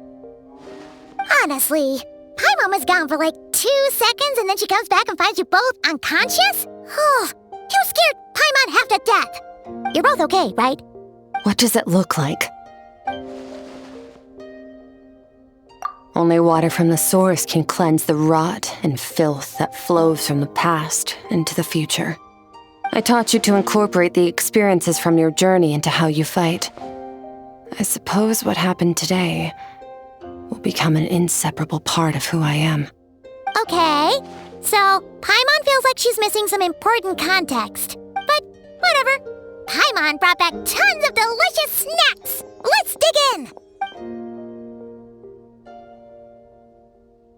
All right, it's about time we finished what we started. We're gonna deal with this thief for good, right? This time, I'm not going to tell you to hold back. But having digested even more power in the meantime, he's going to be tougher than before. The good news is, we have no reason to pull our punches this time. So, let's go. Same place as last time.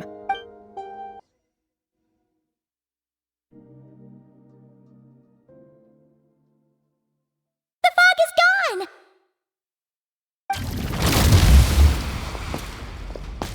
Wait, isn't that the form the all-devouring narwhal changed into? How come he knows that, too? Really? So, you're telling Paimon that giant whale and this guy can both turn into the fowl? How does that work? It's a subconscious instinct. Any intelligent being who longs for his level of strength is bound to mimic his appearance. It's a natural response after encountering someone as powerful as Master. To them, he represents ultimate power. We know the person before us has encountered Master, and we know he stole a portion of my power. So it's not surprising that he would assume this form. Okay. Oh, the closer Paimon looks, the more intimidating it gets. Nervalette isn't here this time, so it's up to us. He won't have the nerve to steal again after we're done with him. Let's teach this guy a lesson.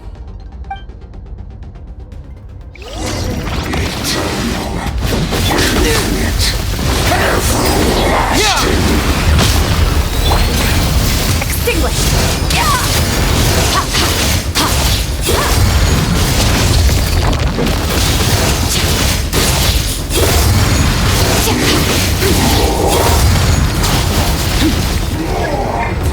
Haven't forgotten your training, I hope. Go!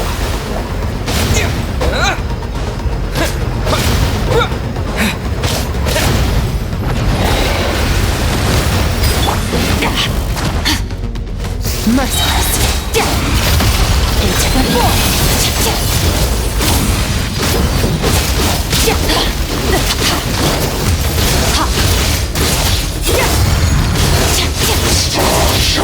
His crown.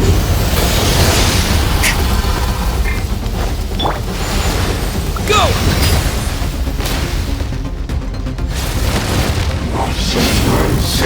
Go! Once more!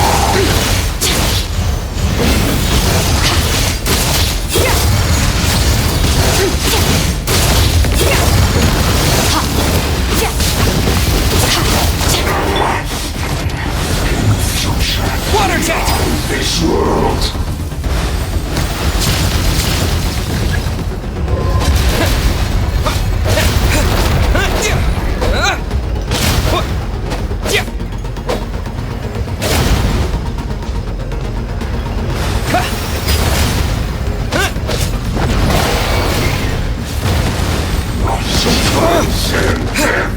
Water jet! Surge! Wasn't expecting this.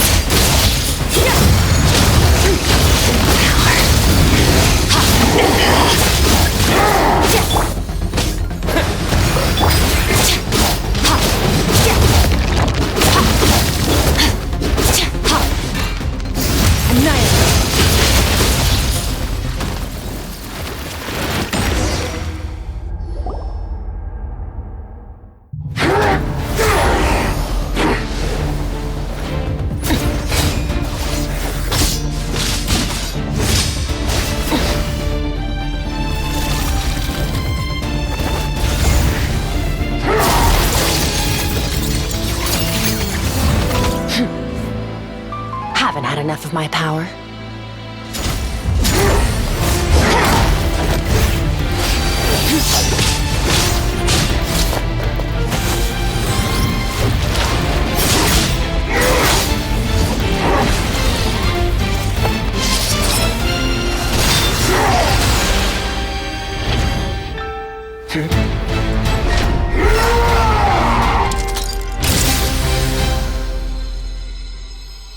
Well then, let's see how much more of this power you can handle.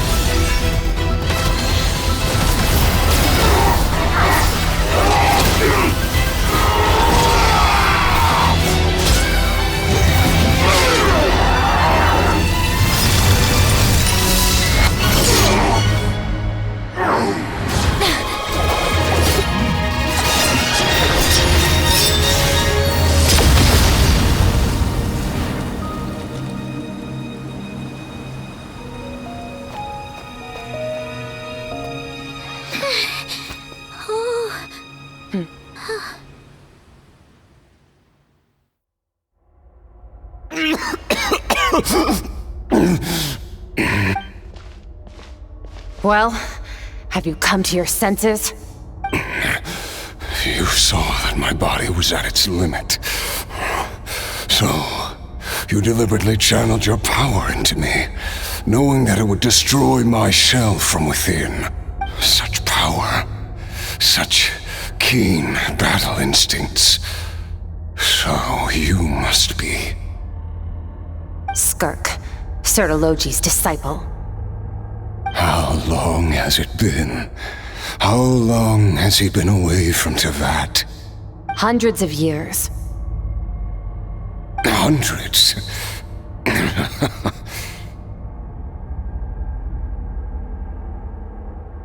Sorry, it's a lot to take in. I should introduce myself. I am Skofnungar, a friend of your master and one of his followers. This is the first time I've heard your name, Skirk. But hundreds of years ago, I knew you existed. And I knew you would come here. Hundreds of years ago? Sounds like you and Master have quite the history. Care to tell us about it? Of course. Might as well take advantage of a clear head while I can. The story starts a long, long time ago. I was born into a noble family in Conria. As the eldest son, I was set to inherit our title. But I contracted an incurable illness as a child, and everyone gave up on me. I trained the sword harder than anyone else, defeated all of my peers. But it was all in vain. When other people looked at me, all I saw in their eyes was pity or a strange glee in my misfortune. Even my parents were just waiting for me to die. Over time, my heart hardened, and I became aimless. That was the point where I met your master, Surtalogi. We were similar in age, but different in background. He was born in prison, the son of criminals who had been sentenced to death. He spent his childhood wandering the streets, facing more criticism than the literary works in the Universitas Magistrorum. Yet, he always wore a smile on his face, as if kindness and malice were one and the same, and he could not see the difference. I still remember what he said to me when we first met. You need to fight to survive. Even if it's a losing battle, it should light a fire under you. How can you sit back like this and go down without a fight? That does sound like something he would say. He was the first to acknowledge that I was worth something, and he inspired me to keep going. When we sparred together, it was the first time I'd actually felt the thrill of combat. When I was 10, he stole forbidden research materials and managed to cure my illness. It was like there was nothing in this world he couldn't accomplish. When it came to the human form, he was always intent on pushing the boundaries of possibility. But somewhere along the way, I fell behind. My talents were nothing compared to his, and at some point, I realized he had pulled so far ahead, I was too embarrassed to even ask him to spar.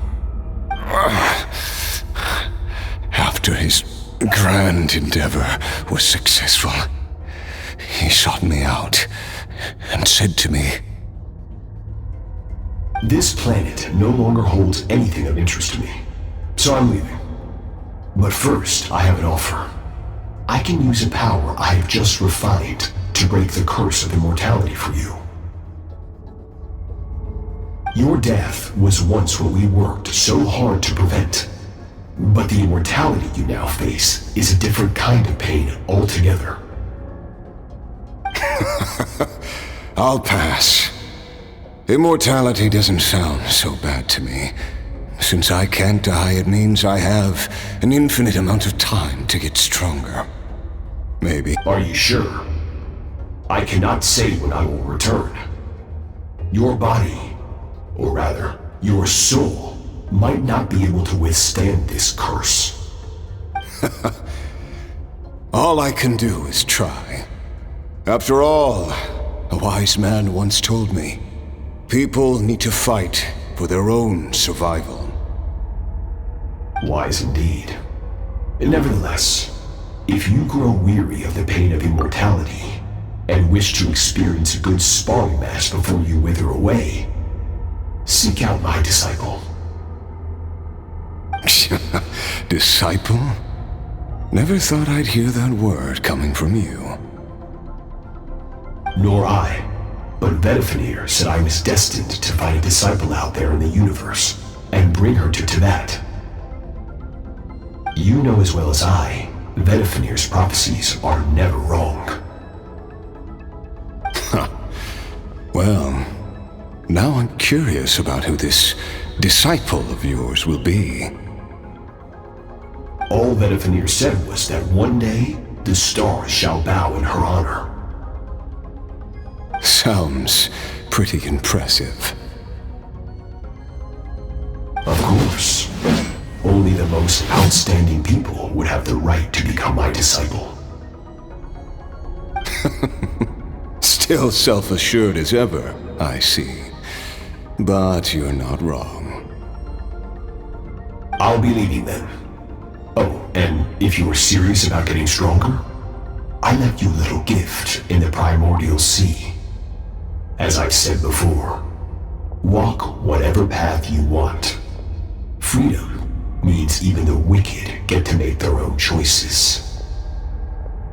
Waiting for me in the primordial sea was the all-devouring narwhal, already beaten into submission by Surtalogi. In its weakened state, I was able to cut off part of its flesh and sew it into my own heart. Your heart? That sounds like torture! How did you even survive that? Because, of course, I bear the curse of immortality. So, you used the curse to turn yourself into a vessel for power. Even with that whale's ability, devouring power like that is not something the human body can withstand. With your body and soul constantly at the breaking point, it was the curse of immortality that sustained you. But that is not the path to strength. You have to pour your heart into it, work for it, dream of it. Instead, you stole something that didn't belong to you, and it backfired. You're right. I should have known better, but I had already pushed myself to my limits, and he was still miles ahead of me. So I had to take a leap of faith. I miss your master. I miss the days when we were all together, troublemakers without a home. I don't regret the choice I made.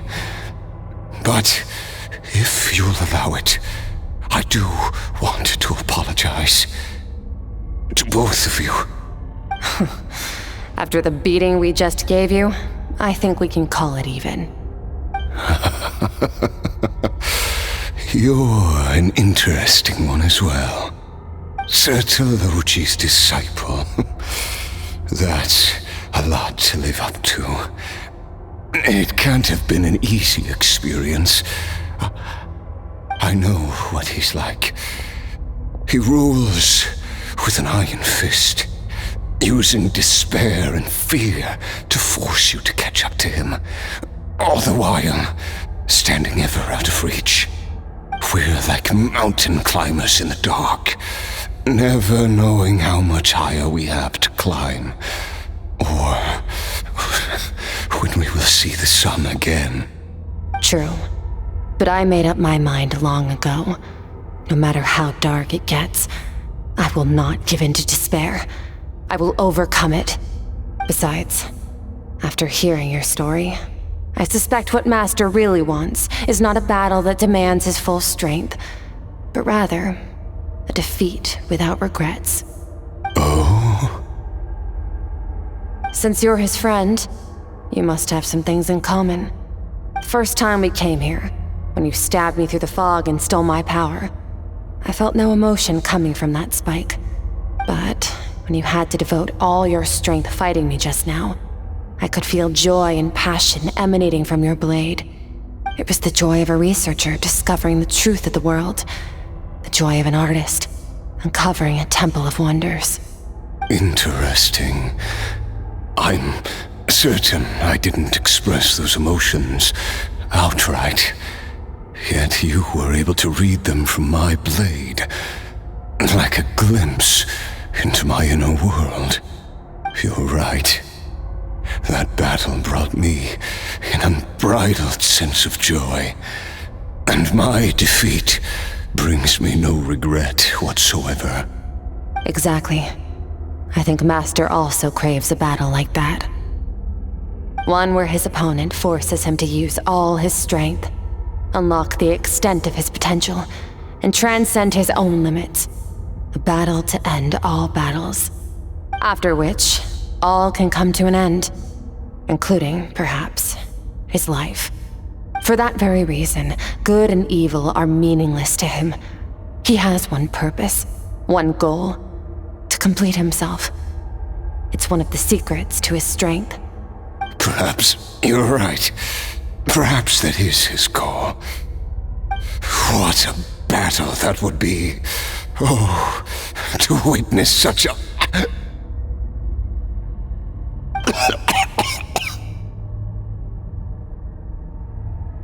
Are you okay? Too many different kinds of power are surging through my body.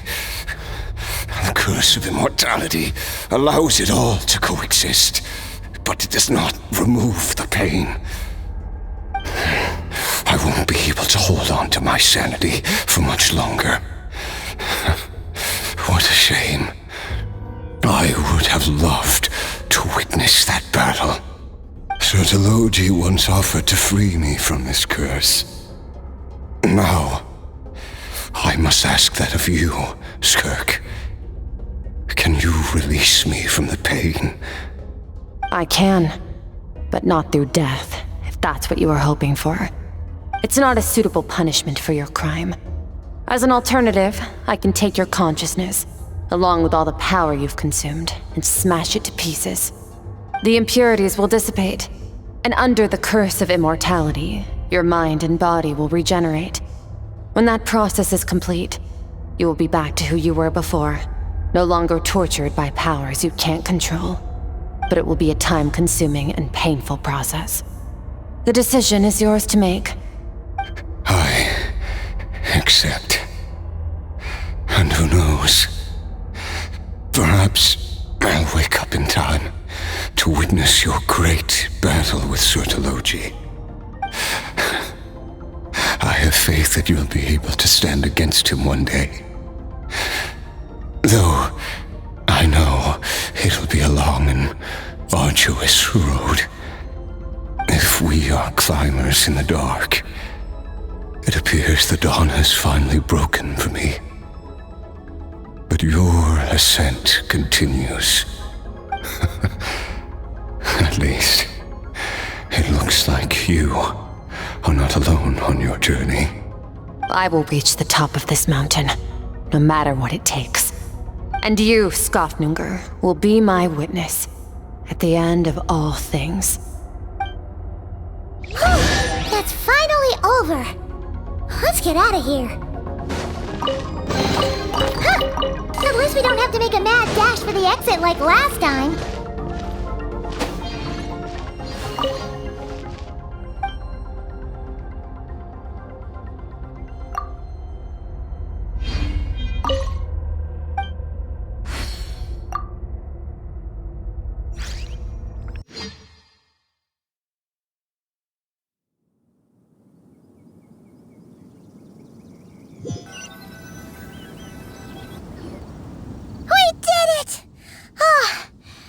Been a few days, but it feels like forever. Once again, we've proved there's nothing we can't overcome. We're just that awesome. Wow, you sound even more confident than usual. Guess you really have become stronger. Today sure went by fast. It's night already. Oh wait, that reminds Paimon. The stars you mentioned, the ones that died out? Are they back now? Yes. The power Skofnunger stole has been returned. So, the stars have regained their light. Great! Huh, it's crazy that you even noticed their light was gone. There are so many stars in the sky. If a few disappeared, Paimon definitely wouldn't be able to tell. I suppose it's because I have gazed upon this sky for centuries. The false stars, hanging in the meticulously planned sky, glittering with rotten light. It's not real. And yet, it is for that very reason that I can look upon it and enjoy the momentary peace it brings. Even the most beautiful of bubbles has to burst. We will return to the real universe one day, whether of our own volition or not. Time marches ever forward. Even the innocent and naive will taste life's bitterness. Yet through hardship, we grow until we learn to seize the sands of time for ourselves. And though we gaze upon a false sky, its vastness and majesty is palpable. One can only wonder, what is it going to take for kindness to reign supreme in the vast expanse of the universe? Ugh.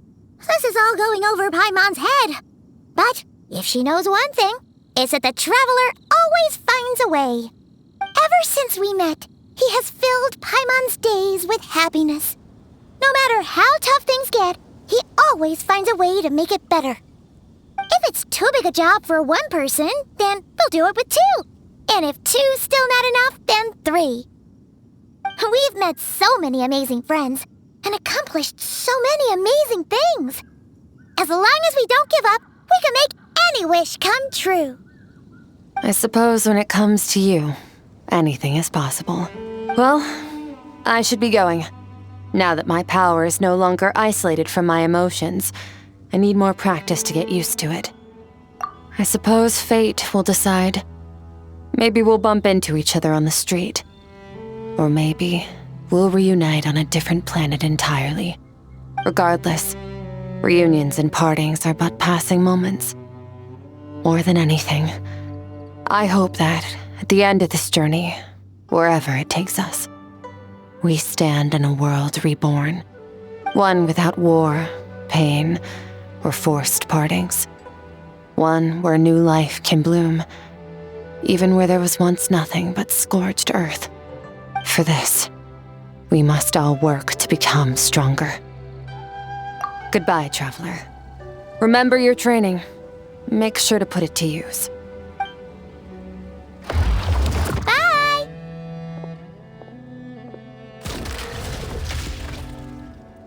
Is it just Paimon, or is she being nicer than before? We definitely count as friends after all that, don't you think? Hey, what do you think about camping here tonight? There's nothing quite like sleeping under the stars.